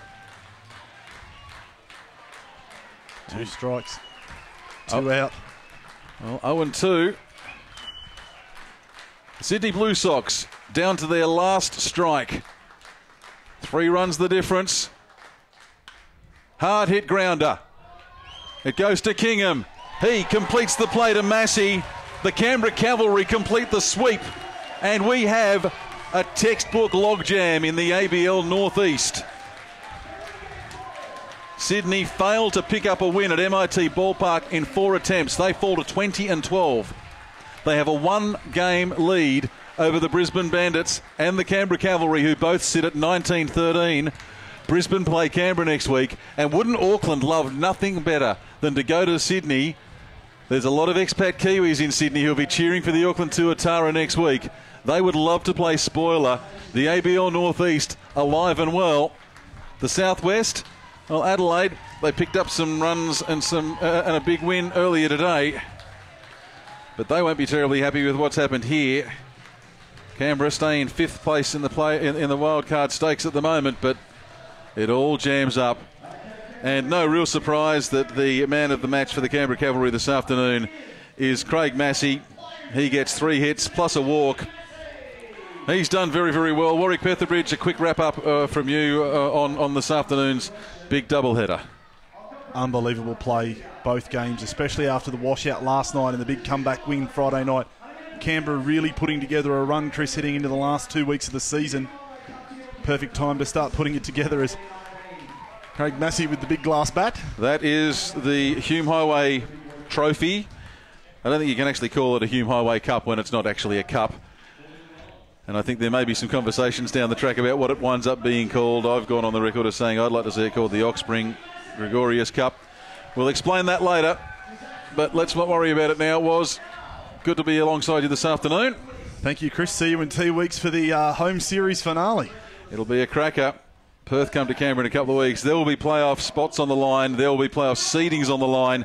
There's a lot to play for. Thank you for your company, wherever you've been, wherever you are rather, and however you've been watching us. On behalf of everyone involved in our broadcast, this is Chris Coleman signing off from MIT Ballpark, where the Canberra Cavalry have swept the Sydney Blue Sox 4-0 and won this afternoon 8-5.